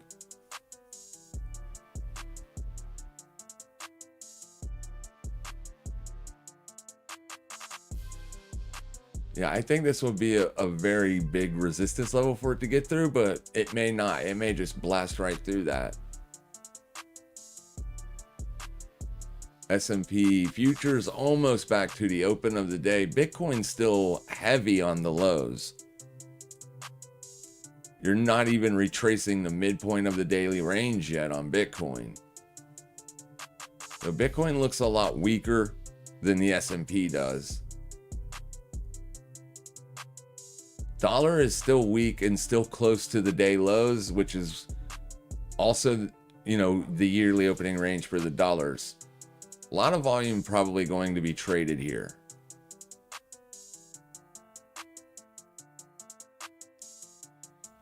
We'll see what this thing does. I'll keep it on, or I'm going to keep it on as long as it's, you know, not continuing above 31.41. If it starts to push above that, I got to close that short out. I got to keep some of those unrealized gains.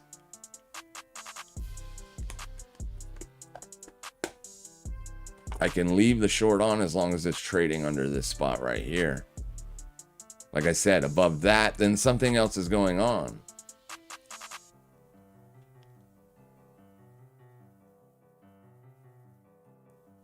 So now that we've put in about 30 minutes here, and 20 minutes of bullish volumes or deltas, I would love to see some heavier selling deltas start to show back up to prove it that the sellers are selling here.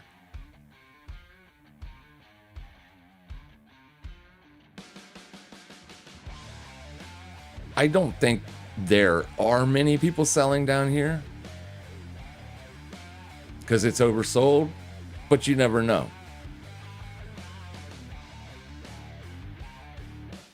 Down would definitely be the easiest way for Fartcoin to go.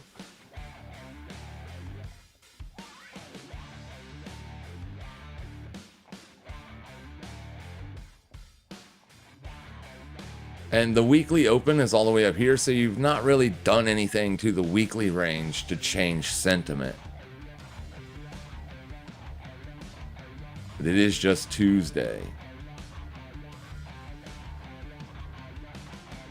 So what ended up looking like a pretty nasty day is still just an inside day.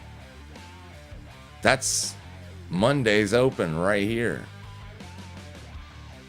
So we're still trading inside of Monday's range. It's an inside day. Piece of crap. I was actually looking for this to be smoked on that short.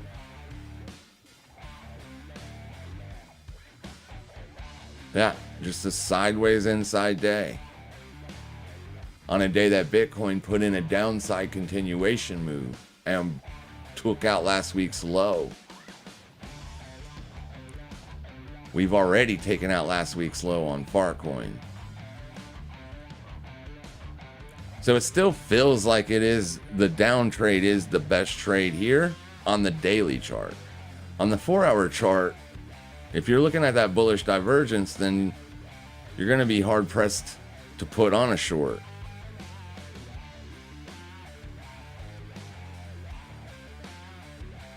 So basically what I mean, obviously the best short trades are up here, right?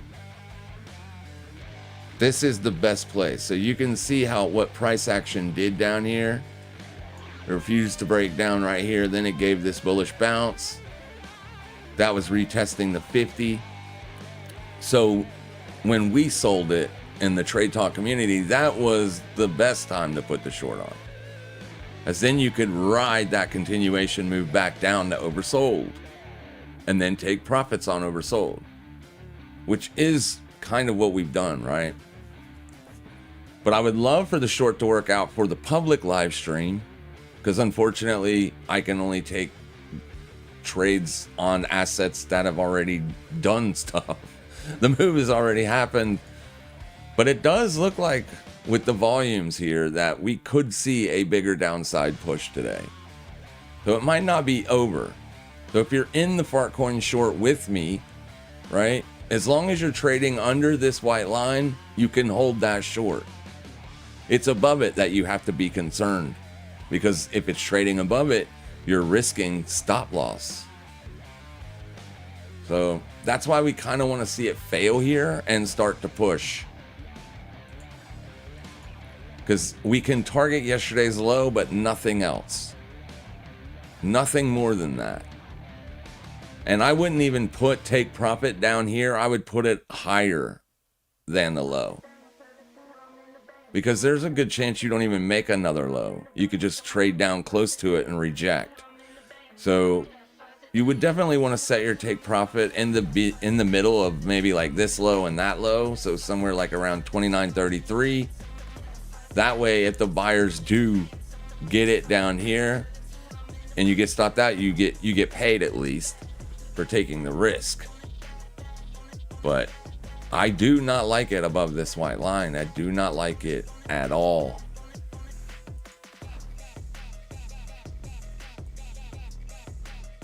Especially seeing that sell side pressure through here not take part with price. Because basically what this is telling you, that slight divergence there, is your sellers are aggressively hitting the sell button, more aggressive than limit orders are pushing the buy button. So this is what an iceberg is. Like you have an iceberg down here, an order that isn't being recorded or seen, that is soaking up all the sells. The price is refusing to drop in there because of that iceberg. So it's only a matter of time, if it doesn't break down, that it starts to break out. It's game, set, match. The sellers are in, the buyers are in. Now it's who wins. Now, unfortunately, there is no indicator on the planet that I can look at that will tell me the answer to that question. There are indicators that can help you with a probability, but it still will not be 100% right. So for me being a seller, today's an inside day. I would definitely want to see it rejecting this area.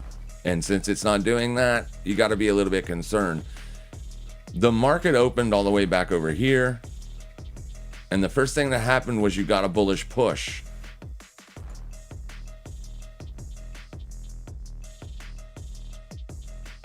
So if you don't start to see heavier sell side deltas again and price showing you that move, you might want to just get out before you eat a full stop.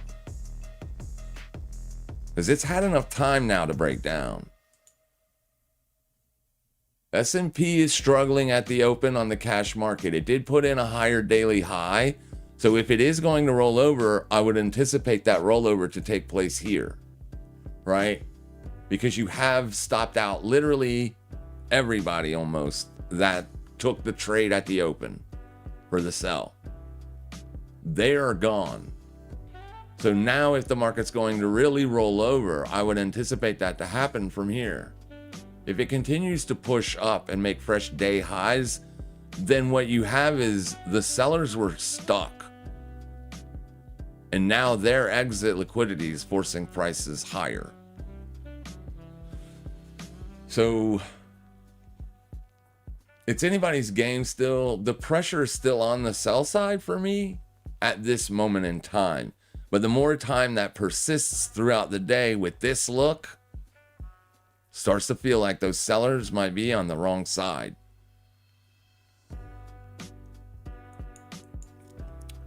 That's kind of what we got going on here, right? It feels like it should be rolling over. It just isn't.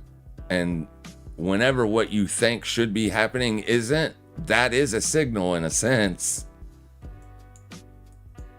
We think it should be rolling over. We know it should be rolling over. It isn't rolling over. So that's worrisome. When I take a trade, generally speaking, we know pretty quickly when we're right or wrong. We took this trade over an hour ago and it still has not broken down. So I'm starting to feel like I'm not on the right side of the market here. We should have already been scaling out of this thing if we were right. Now, Bitcoin is still showing not so much like a buy that I want to be in, right? But at the same time, this is a 15-minute chart here, and you're not near the day lows any longer. So it needs to really start, if it's going to break down, I would like to see that happen now. Now, Bitcoin's traded 24/7. So it's a lot harder to make that assumption that all of the sellers are here on Bitcoin.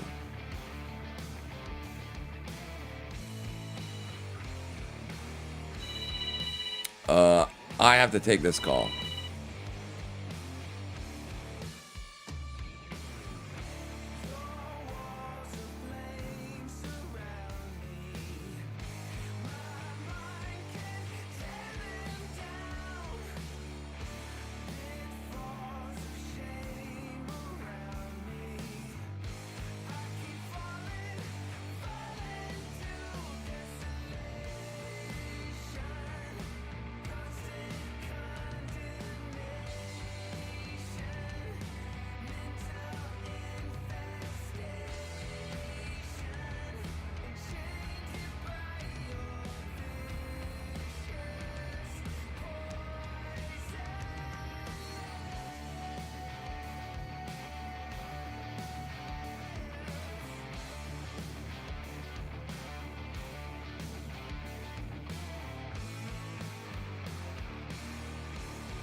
All right, I'm back, guys. Sorry about that. This is my lawyer. I can't refuse her calls.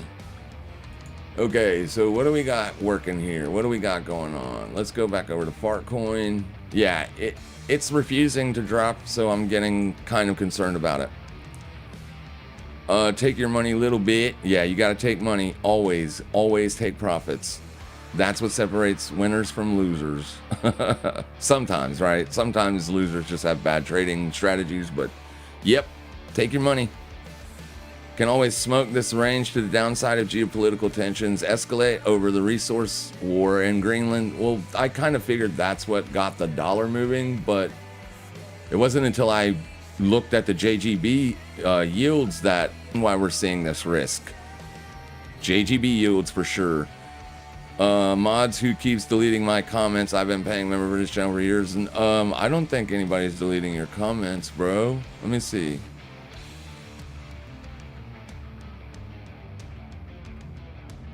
Yeah, I do not see any deleted comments, my friend. I see one retracted comment, but no deleted comments. None. Oh, 2 retracted comments. Retracted means they did it, not us. Sorry, I don't know what's going on there. I would see the deleted comments if they were deleted. As far as I know. Unless it's on YouTube's end. Apologies, though. Yeah, don't delete nobody's comments. I'll delete the comments if they need to be deleted. Usually, our community is really good about that, so I think all my mods are basically just going to delete bots. Still an open weekly gap on the VIX to 37.55. Yeah, it is. There is. You are correct. There is a gap up there. I have it on the chart as well. You are correct. There is an unfilled gap way up there, but to be honest with you, if the VIX is up there, there's something real bad happening, right? VIXs usually we don't really want to see the VIX above 25 ever.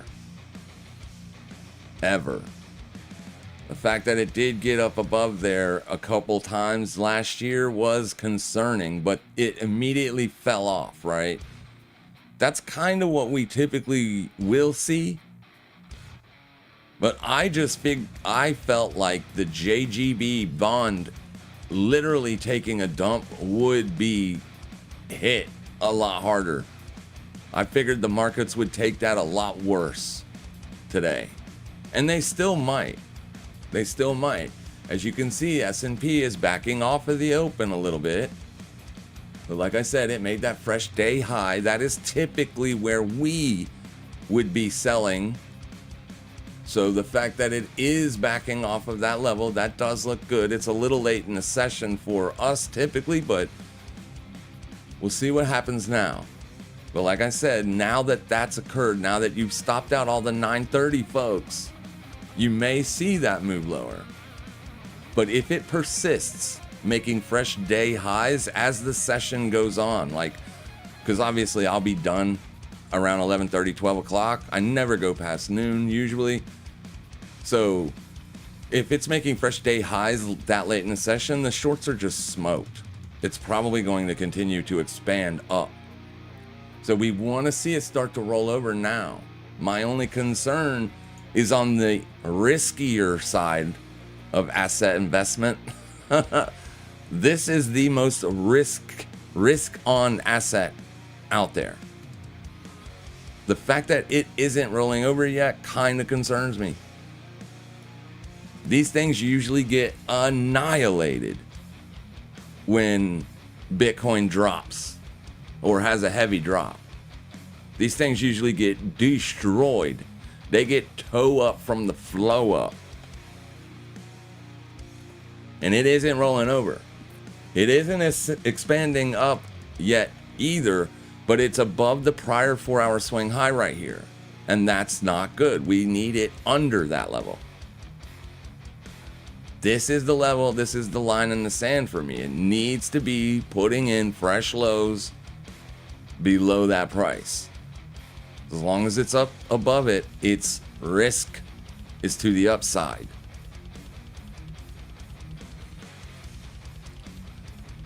Its risk is to the upside. And that's what's got me concerned for the seller's sake.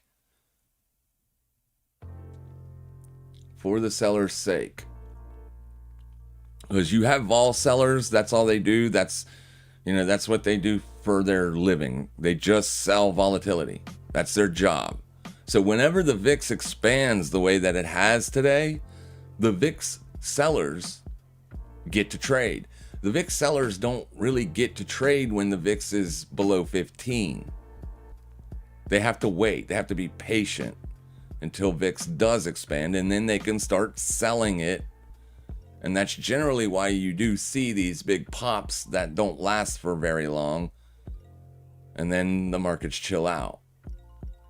So I was just thinking that since we gapped up above December's high, we might see more expansion today. And it isn't over. It isn't over. Futures are back down off the open. We might start to see that sell side show up. Now, if we go look at Bitcoin, it's not pushing on lows, but it has kind of rolled over a little bit here. So now the question is, does it start expanding and heading lower? Or is this going to just be another higher low on the intraday?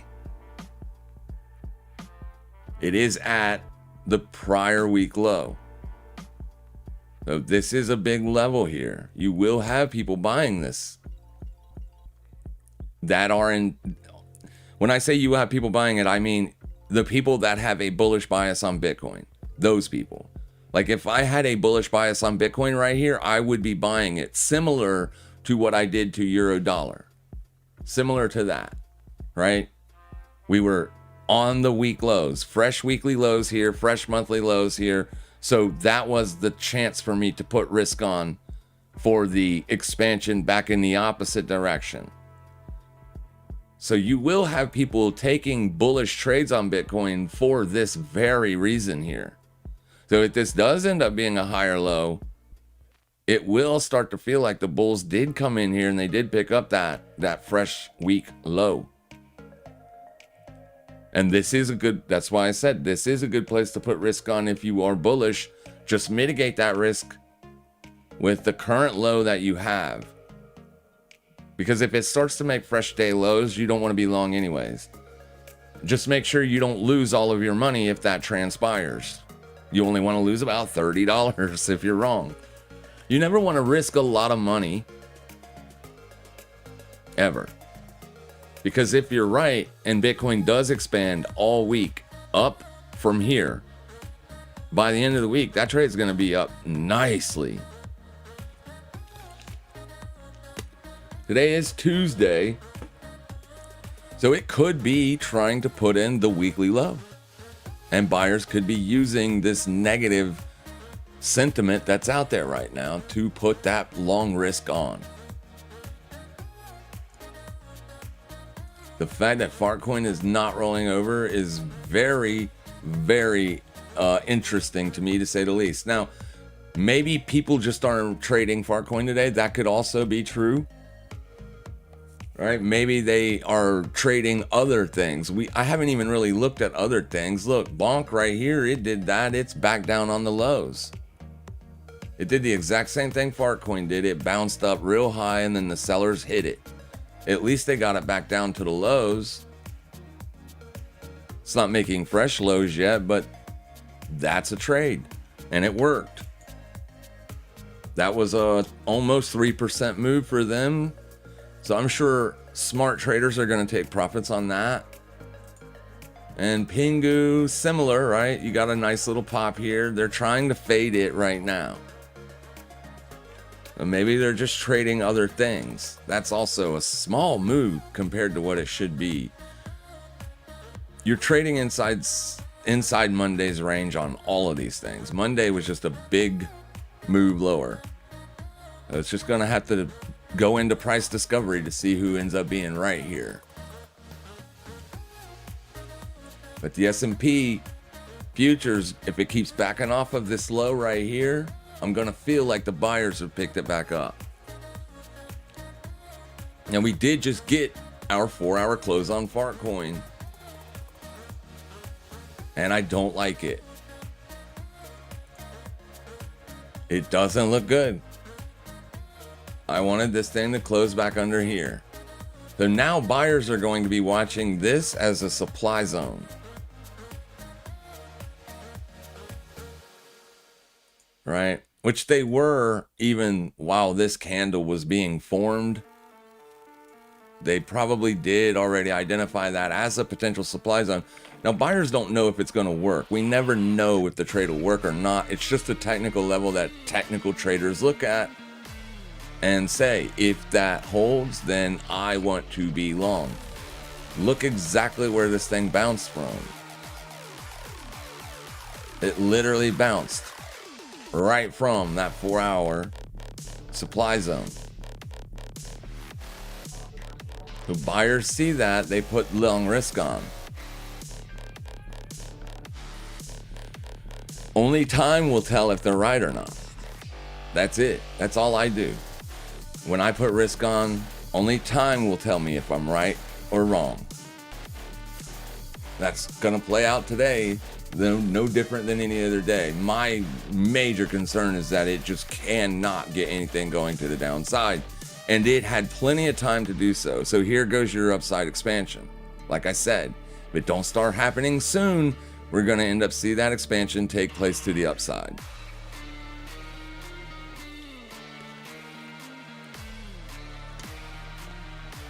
And if it breaks out, it could be a big move to the upside. It could be a big breakout.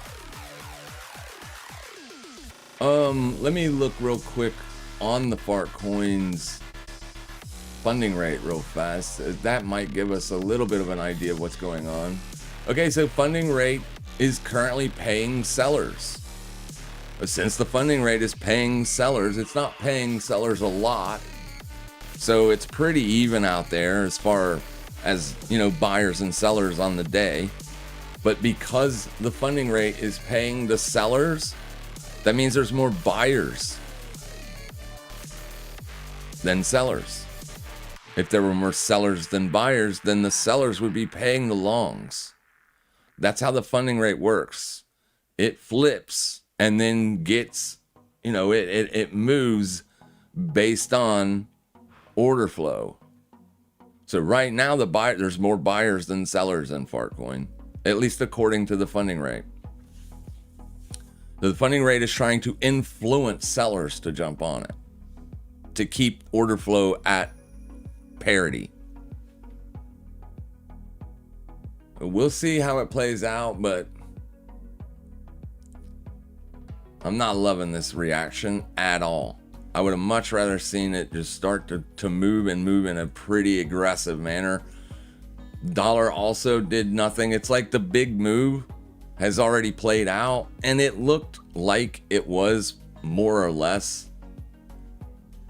I mean, this was a big move. It happened over in the middle of the night, so yeah. There's your year open. That's where it's bouncing from. It's a large level. It's going to take time to play out. Dollar bulls think it's going to bounce from here, and so far they're right, because it hasn't fallen back under it yet. That kind of makes me a little bit concerned. Bitcoin also bouncing a little bit here. So Bitcoin still looks good for a downside move, but that move is already pretty big. Not so big up here. It's only down 2%. Bitcoin doesn't really move a whole lot anymore because there's so much liquidity in it.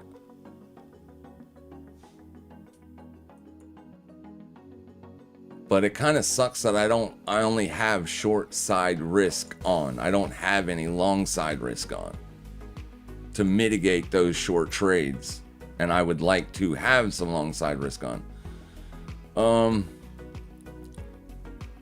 I would really not like to put that on Pingu.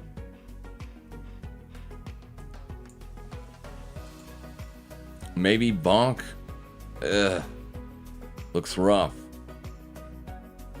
But maybe later on today, if it refuses to put in fresh day lows, maybe we could buy like a 4-hour support test or something like that to mitigate the sell side trade. Because if it does, if it has a nice expansion to the upside, the long trade could pay us what we lose on the short side. I just don't see anything that I love, not with the VIX being so elevated. However, the VIX is moving lower.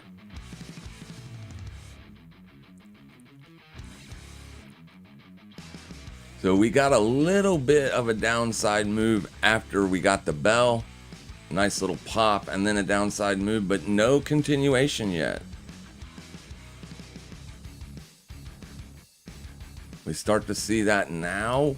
I don't know. We could go look at Euro, see what Euro's doing. It's just kind of chopping sideways here also.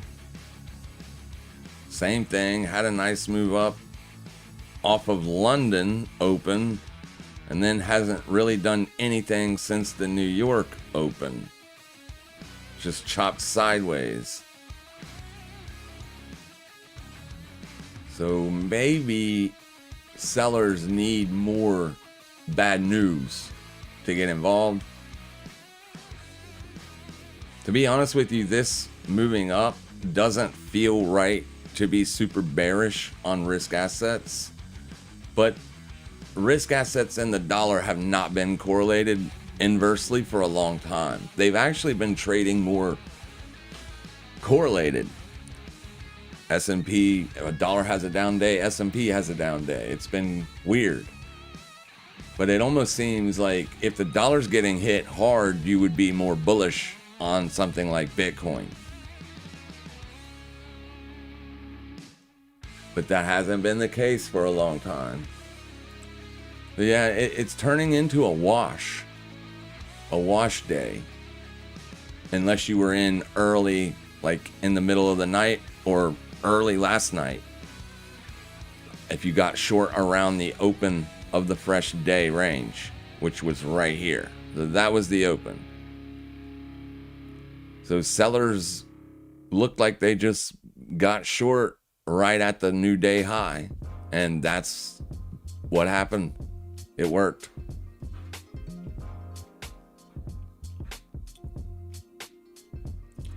Even if you look at deltas, Bitcoin looks like it should be rolling over as well, based on deltas. So I still like it. It's just not playing out yet. I mean, the sell side is still super heavy in deltas.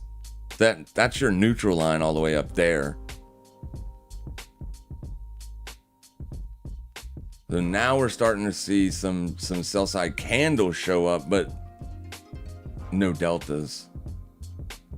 I like to see those two things working in tandem with one another. Big side expansion or big downside expansions on candles and deltas. We'll see. Not done yet. Still an open weekly gap on the VIX 37.55. Yep. Bitcoin is not making a trap. It absolutely could be. Yes. It doesn't look like a trap or smell like a trap, but yes, it absolutely could be making some sort of a trap today because it's refusing to go lower. So what I mean by that is if you're looking at the EMA, the 21, this is a lot more of a downside move than we would anticipate for it to be a trap. But yeah, you could be closing a day or even 2 days under the 50 here. If you don't get downside continuation, then you could look to be a buyer anticipating this downside break as a trap. Does it get continuation or not? That will be the deciding factor on is it a trap or not. So if it refuses to trade under that December open, you could literally get long potentially tomorrow. Like tomorrow, when you open a new day range, if you peak below today's low and then start to bounce, you buy that. if you're anticipating this as a trap. It's not really a trap. Here's your problem right here, right? You're massively oversold here on the 4-hour. That was the concern. That's why when we started the live stream, we started with that, right? With, holy shit, the world looks like it's blowing up because of the Japanese, the bonds are literally collapsing. Brace for a really shitty day. You know what I'm saying? But, we are already massively oversold on the majority of the assets that we would want to short today. That will be a factor. It is a factor. It's hard to get new sellers to jump on this when it's already oversold. But if that news is real bad, then just because it's oversold doesn't mean it won't continue. So it's not a perfect short setup by any stretch of the imagination. But if we were going to see continuation of risk off, then we would not have anticipated that oversold reading to stop price dead in its tracks the way it has, essentially. So yeah, I mean, this could end up being the weekly low because it is oversold. Same scenario with Fartcoin. And Fartcoin actually has divergence. You actually have bullish divergence here because these two closes are much lower than this close. But on the RSI, it's a higher swing. So you already have bullish divergence here. So you couple bullish divergence here with a 4-hour supply, it ends up looking like a decent long setup for a pop only. I wouldn't be looking for a gigantic break back to the upside, but a pop. I couldn't take that trade because the deltas were too heavily skewed to the sell side. I was already short the asset. I've already taken profits on most of everything I've been short since the weekend. So it just made sense for me to look for the downside continuation and not try for the reversal. But the reversal is still legit. If you think there's going to be a bullish reversal here, as long as you're trading above this candle's open, you can get long. Where are you going to risk? Low of day, right there. So all you need is a fresh week open retest for a profitable 2-to-1 risk to reward. Can you get a fresh week open retest before Sunday? Of course you can. You could get up here today, given if there's a huge iceberg order soaking up all this selling pressure. You could get up there in the next 4-hour candle. You could get up there before this candle closes. Given the looks of this thing, it looks like that's the way it's headed. I would want to see risk markets pushing on-day lows, VIX pushing on-day highs for downside continuation. That is not what's happening. The buyers have stopped the S&P dead in its tracks. So as long as that's the case, the long side is winning the battle here today. Or at least on the near term, right? Look at these 30-minute candles. This thing's getting ready to rip. It's getting ready to rip to the upside. It's what it looks like, right? I don't know that that's what's going to happen. Higher low, higher low, higher low, higher low. It's getting ready to go. You're most likely getting ready to make a higher high. Boom, boom, boom. So I'm going to go ahead and bounce. It's been too long. The short did not work. So I'm going to go ahead and close this trade out and take my full $300. Well, 287 now. And wait for a pullback. And then look for those sellers to show back up later. But it does feel like it's getting ready to rip. It definitely doesn't feel like it's getting ready to go lower. I need to see those lower lows on the near-term charts, and we're not getting them. You did get a lower low in the last 15-minute session, but you're just about to take out that high. So, kind of a wash. Yeah, it doesn't look great. And right here's the near-term resistance, so it's not going to take much to break above that. You'll be right back up here in no time. If it does break back out above these wicks, which it's doing currently right now. Yeah, it does look like the buyers have this thing. The sellers had it, then the buyers took it. It could end up completely opposite of that later on today. Obviously, I can't know if that's going to happen or not. But what I definitely need to see, like in the next 13 minutes to be exact, is a lower low. If I don't get that, I'm getting out. Because the next 15-minute candle could be that rip. That rip could happen on this candle. I need that lower low. Because that's what happens when the sellers are right. Just look at these candles. Every single one of them was a lower low, lower low. That was a higher high, but then lower low, lower low, higher high, lower low, lower lows, lower low. This is what happens when the bulls are in control, price. Higher highs. This is where shorts need to take positions, when you get the spikes and not on the lows.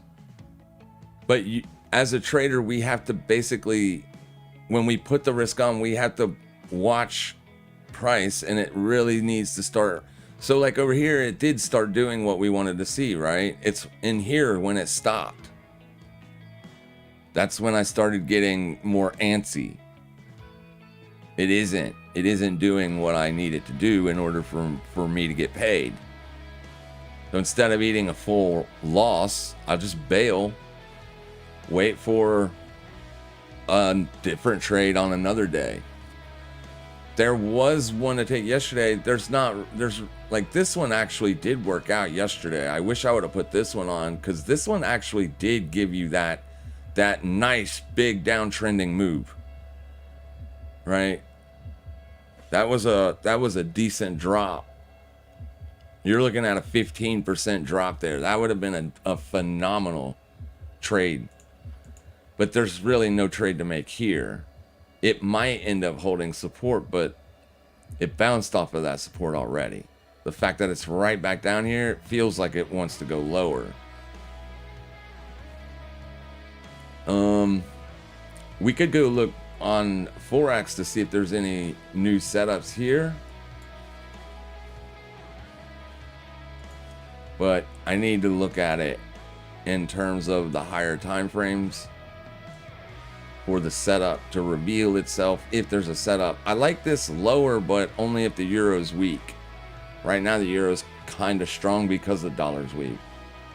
But the dollar is at a potential key level of support. Here's one that's interesting. It is structured bullish on both, on the month, not the week, but definitely on the month. So that's 9 a.m. Excuse me. This is it right here. So the sellers are trying to take over the weekly range here on pound CAD.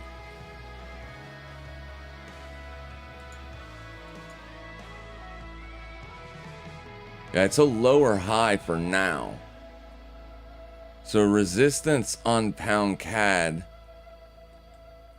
is kind of easy. That's the prior week high. You're under that. So as long as you're under that, you could be threatening a downside break. So 4-hour res. You've already tagged it almost on this candle. So as long as this holds, you got an hour and 39 minutes left on this. As long as it holds, one could in theory put a short on. It's not a short setup. If you pull up the daily 21, you're going to be above it. So it's more of a long than a short. And if you pull up the weekly 21, you're also above it.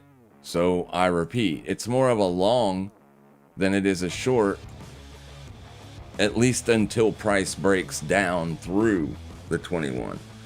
So as long as the 21 is holding, I would probably be more of a buyer at weekly opens than a seller on week highs. We do know that pound holds more of a weighting inside of the dollar basket than CAD does. So if dollar is weak, in theory, pound should be strong because of that. And since it holds more of a weighting, the problem with pound CAD is traders could be trading it based on pound or CAD news and not dollar stuff, right? So this one isn't as clear. I mean, it is clear. It's a bullish trade down at one spot 85. Yeah, I mean, it looks like a rejection. So if you want to trade it because of that, maybe be short. But for me, I think I would be more prone to look to be a buyer, like on fresh week lows.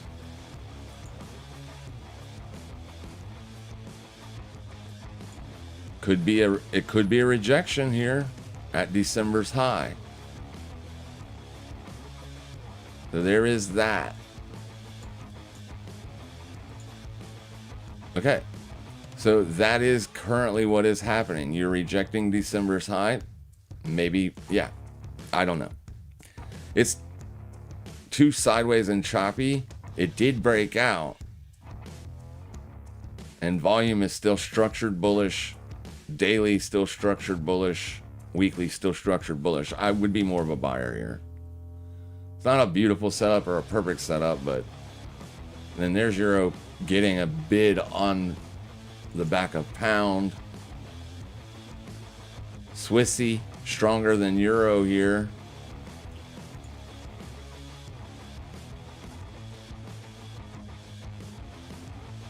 Wow. Is that... Let me see what currency futures look like. This is crazy. Holy cow, dude. Look how much the Swiss franc is up today. It's up 1.7%.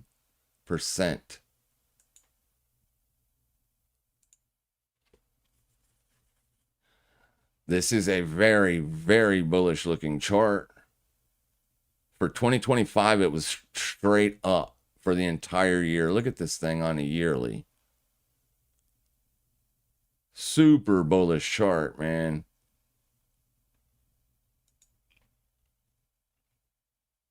Yeah, it's today is super bullish. It's crazy.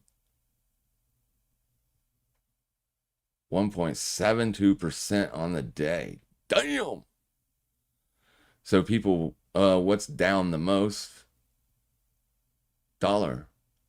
Yen is up also, but not nearly as much as the Swiss franc. But whenever the world is scared, I guess they like the Swiss franc, don't they? That is so weird. It has been very bullish for a long time. It looks like it's trying to break out. Looks like it's trying to break out. It's been sideways for a long time, but I would have been slightly near-term bearish here. But this changes structure.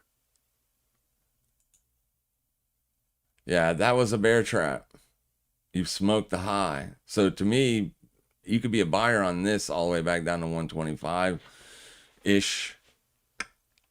It's already expanded too much. So it's too volatile. But yeah, it's up huge today. What we really need is we need the dollar to break down or break out. It's in this 6-month range, and it makes it a very difficult trade. If it could break down or if it could break out to the upside, we would be able to catch, I think, a large trending move that could last several weeks. But that's what everybody's been looking for all of 2025. They got a nice trending move early in the year, and then it, boom, just went into this slop. And it has been doing that for a while. Okay, right now, buyers are getting their opportunity to participate at 4-hour demand on Farcoin here. You're back under yesterday's low on the futures on S&P. So we might be getting our move here. So I'll stay on for another 30 minutes at least, because we didn't break out here. And instead, what have we done? We have made fresh lows. So this is a good sign for us. I was just getting ready to close that trade out. If it would have jumped up there, I would have been out. I've been done with it. But this is a good look. This is at the very minimum what we need, right? This is what we need. So we may get paid here in a minute. Come on, break down. This is that 4-hour supply though. This is the danger Will Robinson level. Danger, Will Robinson. Danger. As if it refuses to go under that, the buyers are buying it. So let's go.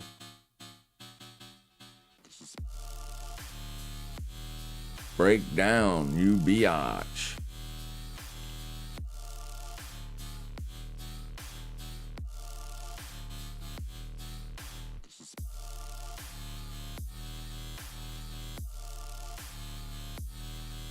And remember, if this thing does take out that prior 4-hour swing low, take profit on this trade would be about 29.5. So right in this area here, 29.5. That's where you want to be taking profits. Depending on where you got in at, I'd say you probably got in up in here. That's a 5.5% move. You can't expect more than that. If you get more than that, then kudos, but definitely take profits here if it breaks down.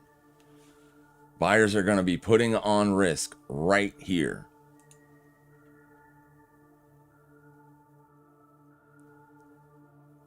It sucks that this is taking place on the asset that we're currently looking at, because this would potentially be a buying op. If you think Farcoin's going to rip to the upside, this is where you'd be putting on risk. I'm already short, so I'm not going to flip-flop. But yeah, you would be buying this. And it is oversold, and there is bullish divergence on the 4-hour. Man, the NASDAQ looks tired on the weekly.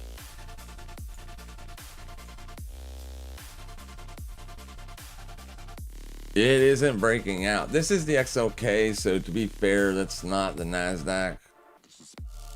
Let me go get the NASDAQ here. I'll just pull it up on one chart.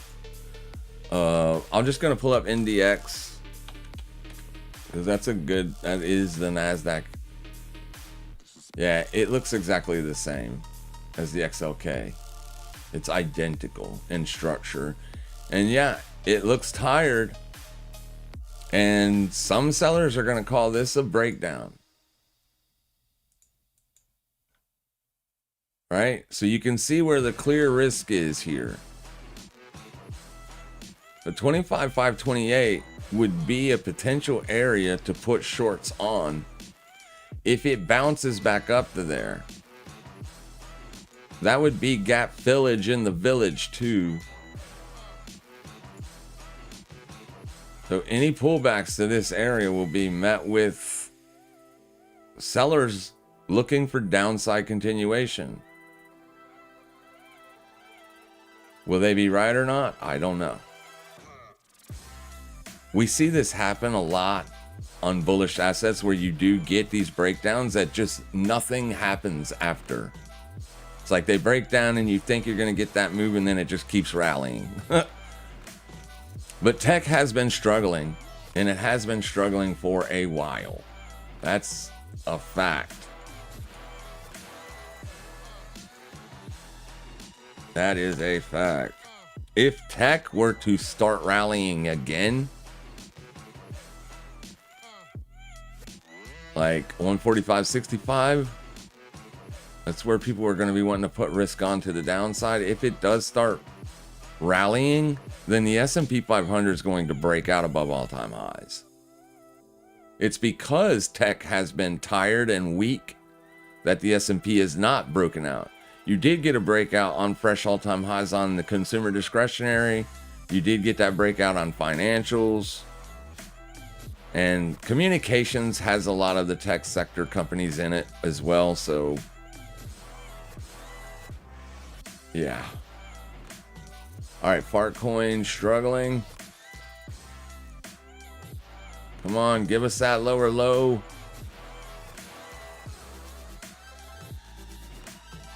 I mean, we did get a 15-minute lower low. That's good.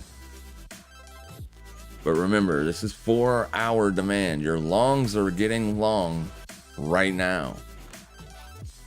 And then here's your POC. It has migrated up like we figured it would.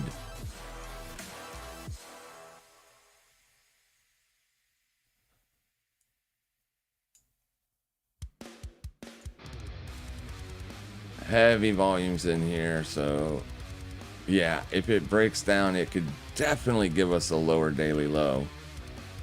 But that's the big if. It's got to break down. Your longs are going to be putting on longs right here.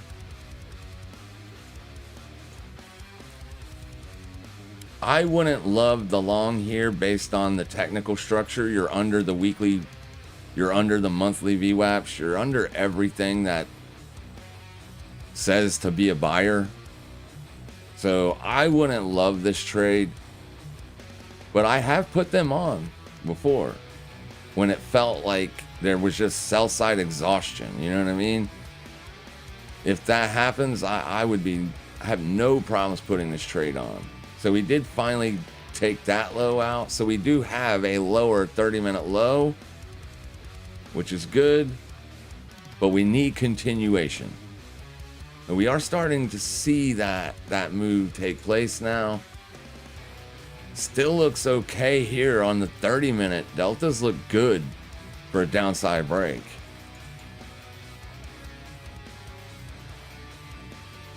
So I still like the downside move. It's just struggling to give it to us. And that makes me very cautious. Because this could be a near-term stop run. Let's go. We need to see this continue for the next several minutes. Just down, down, down. That's what we want. We don't want this sideways choppy bullshit where it just sits here and chops. That's bad. Very, very bad. VIX is making fresh day lows. This is going to be a buy, probably.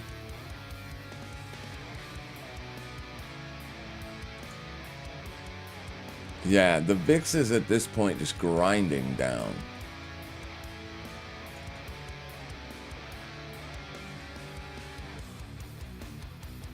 I'd feel much better about the breakdown if the VIX was climbing.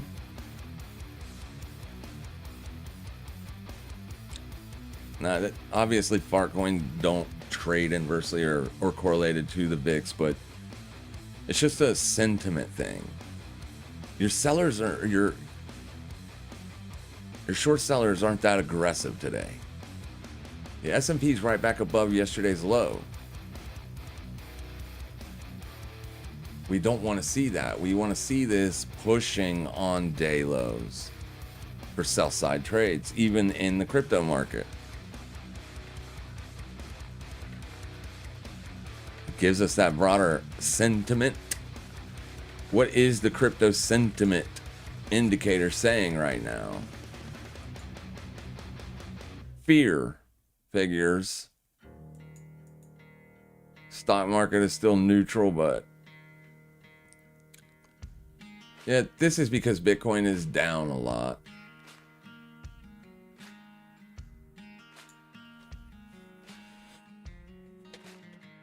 What are we working with here? 457.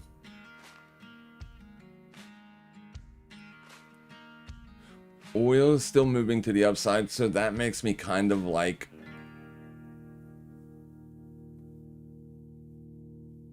but oil could just be up based on the problems that are happening in Iran right now.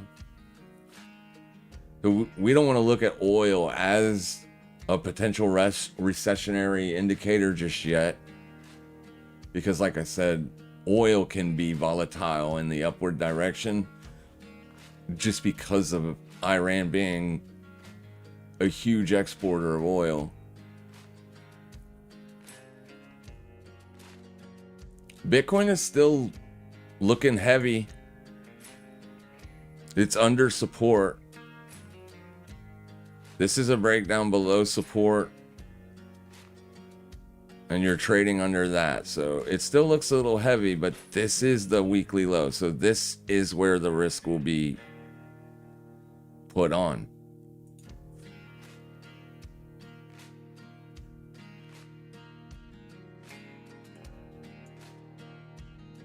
Bitcoin continues to roll over, then I think the Fartcoin trade works out.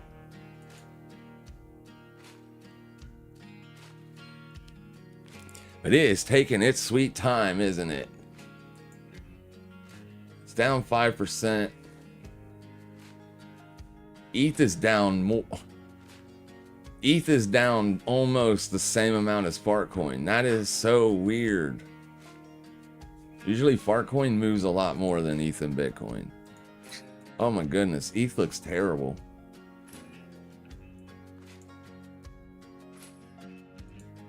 ETH is massively oversold down here. But it was a beautiful weekly sell signal. I mean, beautiful. Look at that. Right up into that 50. And then, absolute perfection. So yeah, that's not good. This down day is massive on Ethereum. You have taken out 2 weeks worth of lows today. You're at the December open, so it's going to be the last ditch effort for longs. You're just above the yearly open. I don't like that.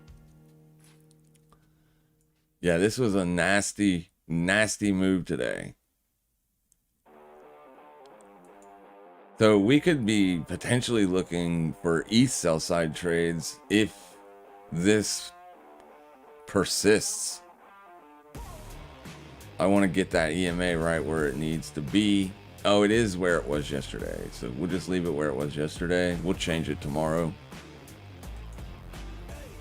And the weekly has went lower. But this will also change the later it goes on in the week. This looks like a nasty breakdown. But I could not take fresh shorts down here. This thing is on at 20. Like, it is overcooked.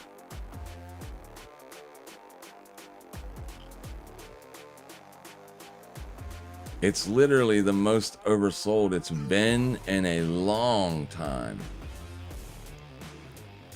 Yeah, last time we got this oversold on ETH on the 4 hour, it was a buying opportunity, not a selling You see that, I hope. Now, that's on this downside candle closure. you did get a larger downside move ultimately before that ended up holding. So if you would have bought it on that downside break, you might have eaten a stop, but it definitely wasn't a time to be putting on fresh shorts. And we're literally there again. Like, we're right there. So this might be a buying opportunity on Ethereum later on today. Now, when it gets back up into here, maybe it becomes another selling op. But while it's down here, it's not a selling op. You should not be selling Ethereum right now. That's probably why Fartcoin isn't giving us that move, right? Because it's also pretty damn oversold.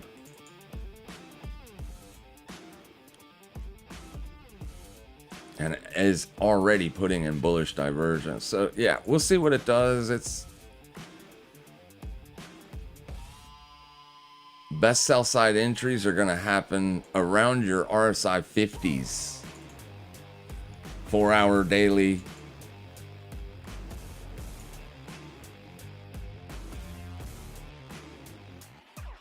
Oversold can get way more oversold. We understand that, but it's not the best place to put on huge risk for that to happen because you've pretty much exhausted the move already.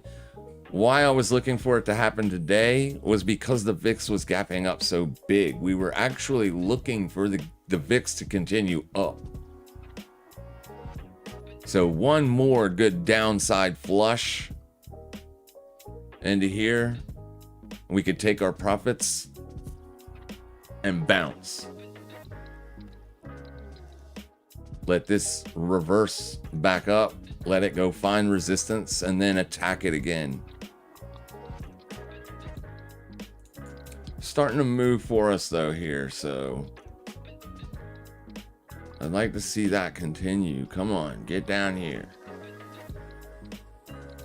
I'm just going to get rid of that 4-hour supply zone because the December open should always be your more like, it should basically squash all other levels. This is a monthly swing, so it's definitely a higher time frame objective level. You can use lower time frame levels if you're trying to pinpoint entries. So clearly, this will be the next place that buyers look to pick it up. 3 hours and we're moving down at the beginning of the candle's open. I'd rather see this happening around the end of the candle, not the beginning of it, because the beginning of it could just be setting the low. You come down, tag this, and then start to just slowly migrate back up for the rest of the day.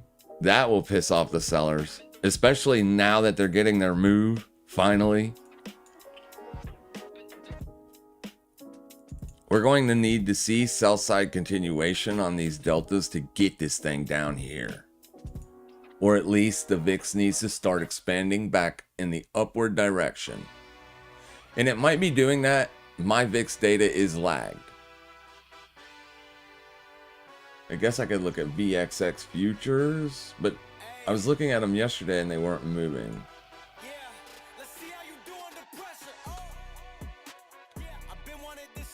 Just VX, not VXX.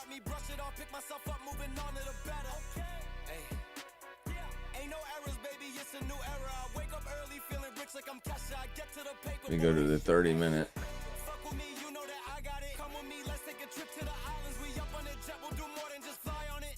Yeah, VIX futures really aren't doing anything here. It's still trending down. You could pop all the way up to here and still not change anything to this structure.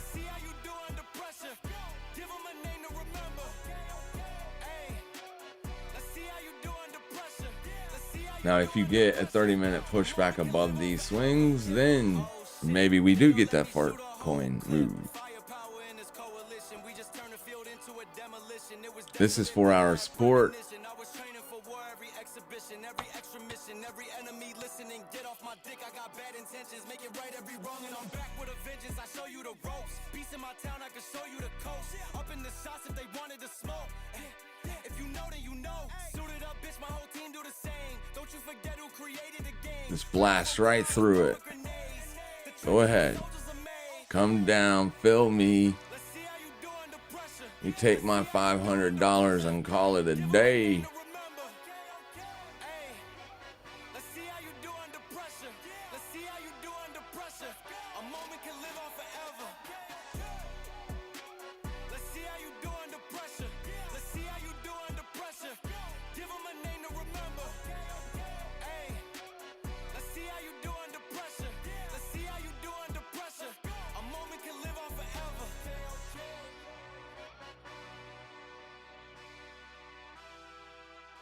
Woo, that $1,000 P&L looks good, boy. And then to add on to that, this right here, that ain't bad for one day's work.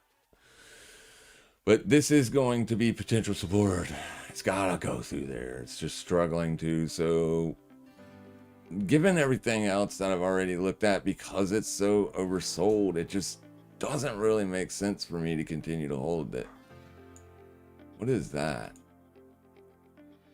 Get rid of that.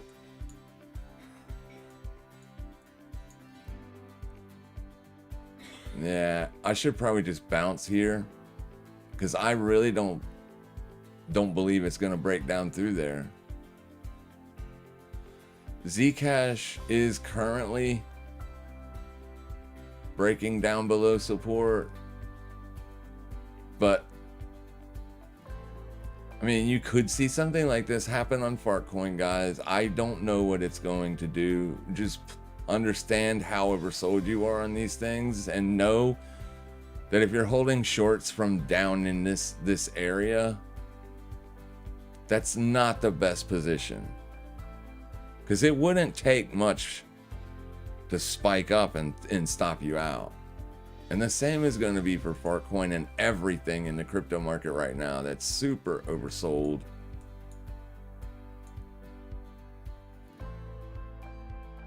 $3,032. So let's just take profits.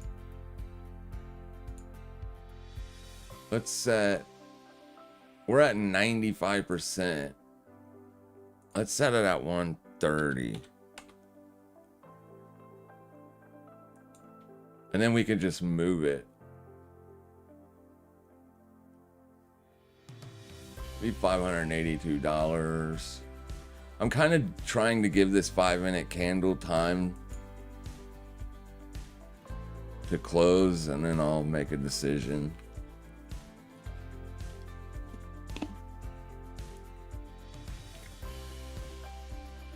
It just doesn't feel like it's got enough momentum right now to me to actually get down to that, make it a new day low. It could, it just don't feel good.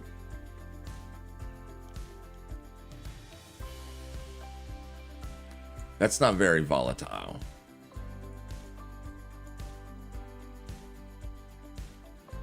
And I know people are going to be buying here because, like I said, I've taken this same entry many times in the past myself. Simply when an asset is oversold. If it lacks that downside momentum, or worse, if the VIX is moving back to the downside, well, then I want to get long at oversold areas. But Bitcoin is literally heading back down to day lows. So I mean, that's a good sign for us. So close to making a fresh day low, so we might get that breakdown.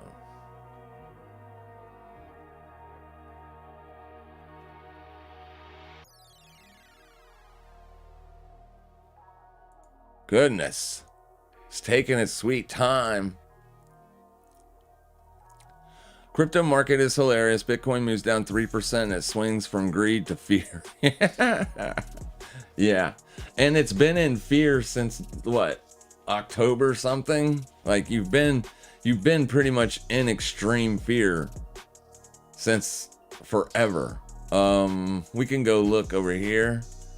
Here's something too that I've been keeping an eye on right in here. I don't love being a seller when this is moving up, but I'm interested to see what it's doing today. Yeah, it's still moving up. I like to be on the sell side of Bitcoin when this is moving lower. It's still moving up. It's not a V-shaped recovery. It's a slow recovery, like an accumulation style recovery. I would feel much better about it if it was pointing back to the downside. It isn't. But let's pull up the fear and greed index here. And look at how long this thing has literally been. So roughly about there. So when did it go into fear? It hit fear. Yeah. October the 11th. And then once this happened, it was pretty much in extreme fear forever. And yeah, we're right back down there again today. Longer term, I think this would be a buying up than it is, more than it is a selling up. But today it looks like a selling up for sure.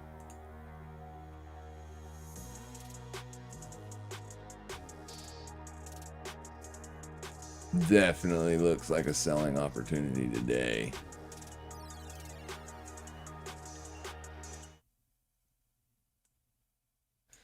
The Japanese yen isn't moving. So the chart that I have, it isn't really moving. Over here, you're pretty much as high as you're going to go here. It is moving. Damn, it looks like it wants to go up. I don't know if this is legit data or if this is how it closed. It says 11 o'clock. 30-minute chart. Not really seeing yen currency futures get killed that much.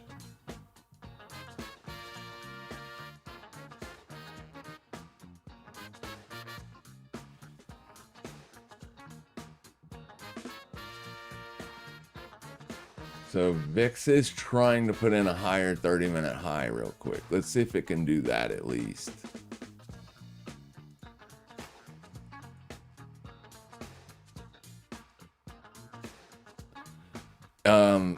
Gold is right back up to all-time highs almost. 47.48. Your all-time high on gold is 47.51. You're $4 off from making a high on gold. After pulling back intraday, right back up to the highs. So if you're short gold, you might want to seriously reconsider that position. Well, never mind. You're probably pretty damn close to being stopped out already. Okay, Farcoin's still bouncing, so it's very upsetting.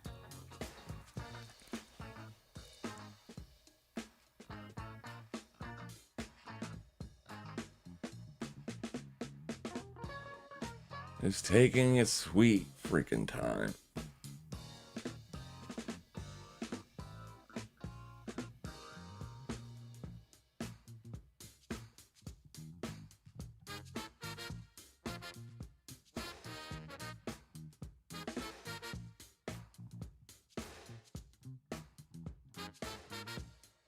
VIX almost on fresh 30-minute highs.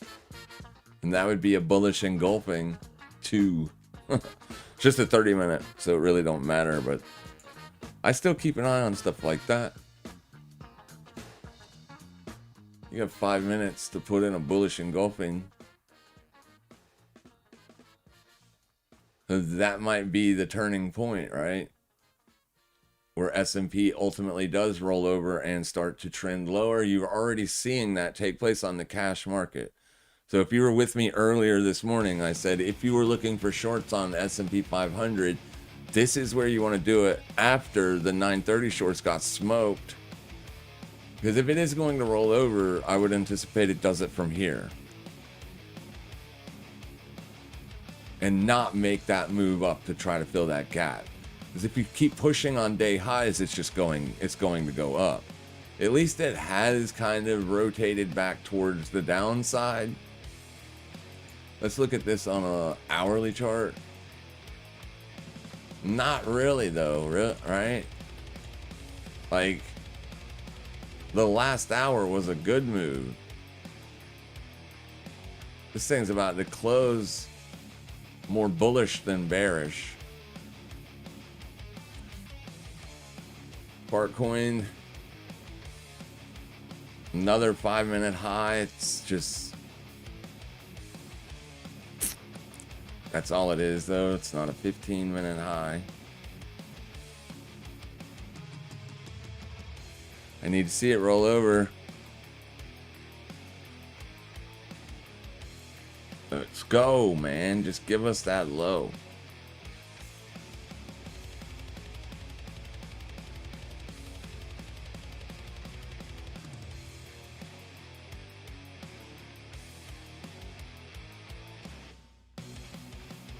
Yeah, it's not a bad riff. I kind of like that riff on that guitar.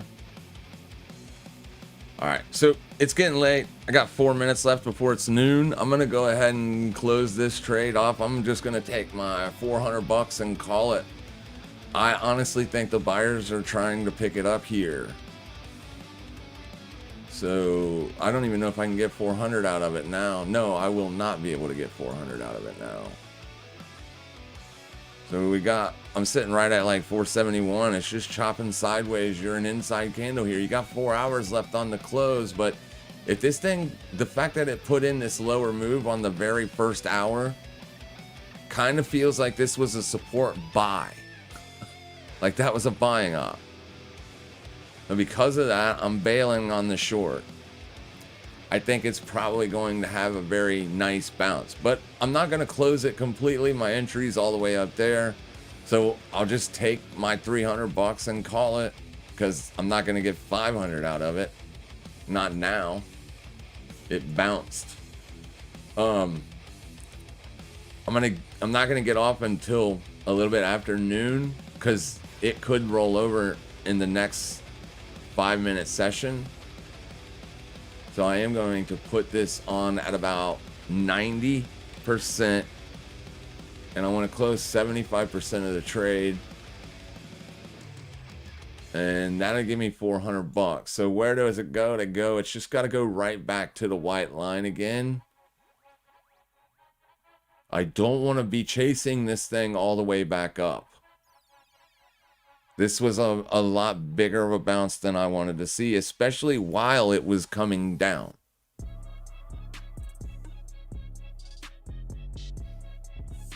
So this is a nice move. That's a little move. Like, I want to see 3 or 4 of these right in a row. Bam, bam, bam. Like, prove it. Prove to me that it's weak. It just can't do it.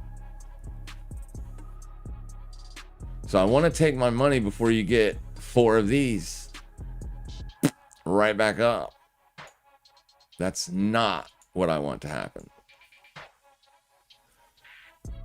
And then you can make the determination yourself if you think that it is going to be a support. You could, if it comes back down here, as long as you're not closing 4-hour candles below 4-hour support, you can hold a long. The VIX is pretty much already rolled over, and it's trying to make fresh day lows. So I think the risk is done. Maybe the risk comes back around 2 or 3 o'clock after lunch, but for right now, yeah, they just don't have it. That volume's drying up. This thing is barely creeping.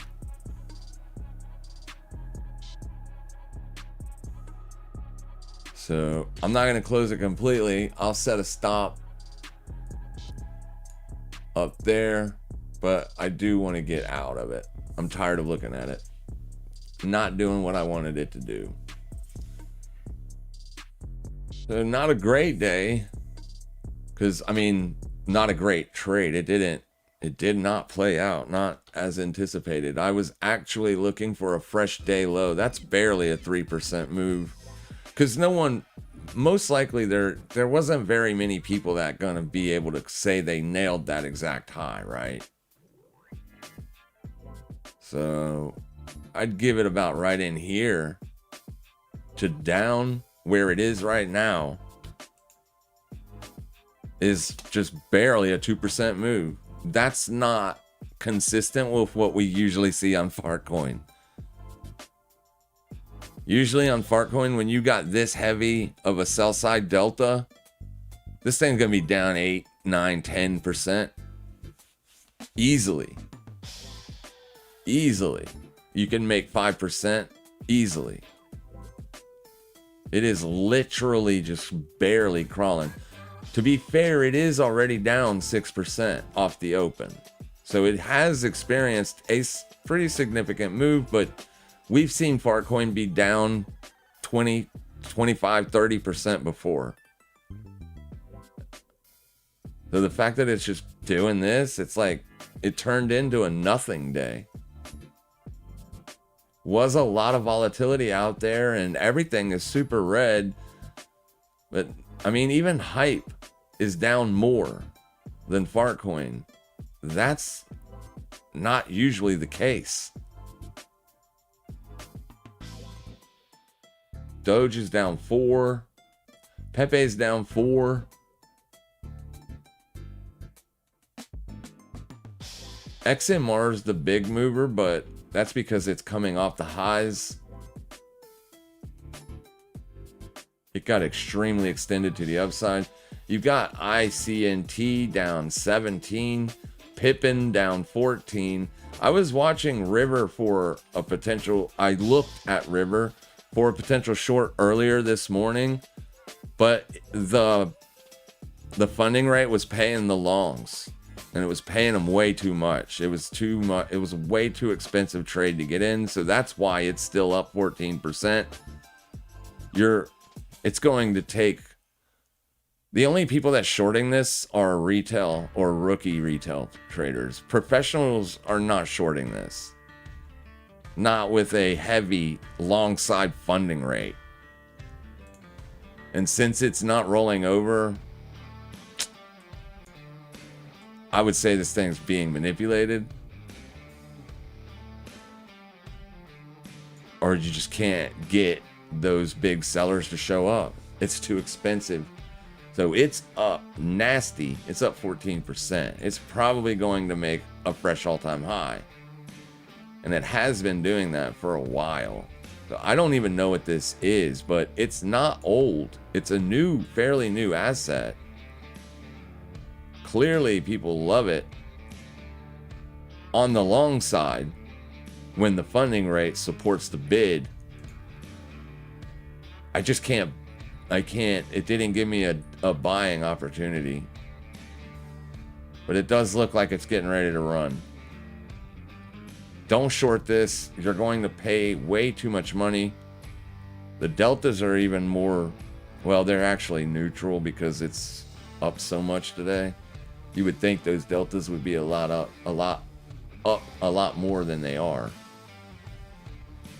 But let me go back to Fartcoin here, as it is just still chopping here. It's not going to roll over, and it's going to make me even chase it. It's even going to make me chase it to get out of the short I'm in. Look at this. This is absolute nonsense. I would get out. If it makes a higher high, I would just get out of it. Bail. All right. we're probably going to wrap it up there. Do you guys have any questions or any assets that you think is a good setup? I will take a look at it. Bitcoin headed for 36K. I wouldn't say that. It's possible, but I mean, it hasn't even made a fresh day low yet at 89K. So you're going to have to break through 70 before you can get to 30, right? If that's your downside target, it's understandable. We've done analysis on Bitcoin and have come to the conclusion that about 30K is where we would anticipate that low, the very low, being. I'm still not, I mean, you got to break down out of this holding pattern before you can even really get super bearish on it. I didn't like that it petered out up here, that's for sure. That's why I put a video out to maybe start looking to put some sell side on this. Simply because with Farcoin responding like this, it literally is, I would not doubt it at all if Bitcoin doesn't bounce today.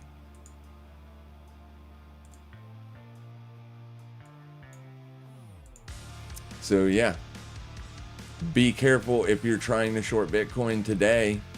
I think you're selling an oversold market.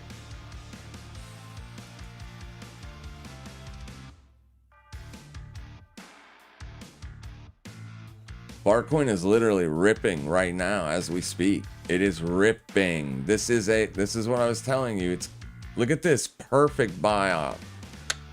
Right back up it went. So I'm done with Farcoin. I'm just getting out of the whole position. Take my $300 and run. Gone. Done. I'm not playing with it no more. This is exactly what I would want to see if I got long right there. I love this reaction. Absolutely love it. So because of that, I could even take a long on Bitcoin. Hypothetically, I'm not going to because it's trading under 4-hour support right now. But if Farcoin continues to push today, I wouldn't doubt it if Bitcoin hasn't put in its low, at least for the day. I think it might be worth the risk anyway to try. But anyways, you guys have a fantastic rest of your day. Wait a minute here. What's going on?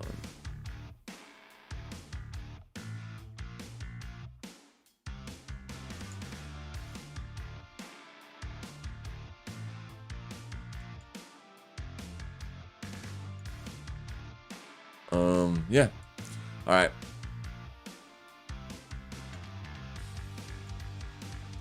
Anything else? I'll give y'all just a second here. I like DXY for the breakdown ultimately, so I'm going to hold that euro dollar short. I mean long. I'm not really seeing anything else over here. Pingu just made a fresh day low and rejected. So maybe that's a better trade. It's also massively oversold. It has been oversold for a long freaking time. So look how it just barely made that fresh low and is now bouncing. That would be such an easy trade to put on, and so easy, right? You buy as soon as it makes a fresh low, and up it went. It could roll back over, but it's still easy to mitigate that risk. There's not much buying pressure here, but it is so oversold on the 4-hour. Also putting in bullish divergence as this is higher than these lows and these are way lower closes. It could end up being really bad today. We don't know, but I'm done. I'm done for the day. I've made my money. I'll be looking to put on other positions later on. You guys have a fantastic rest of your day. Make sure you all trade safe, trade smart, and as always, happy trading, everybody.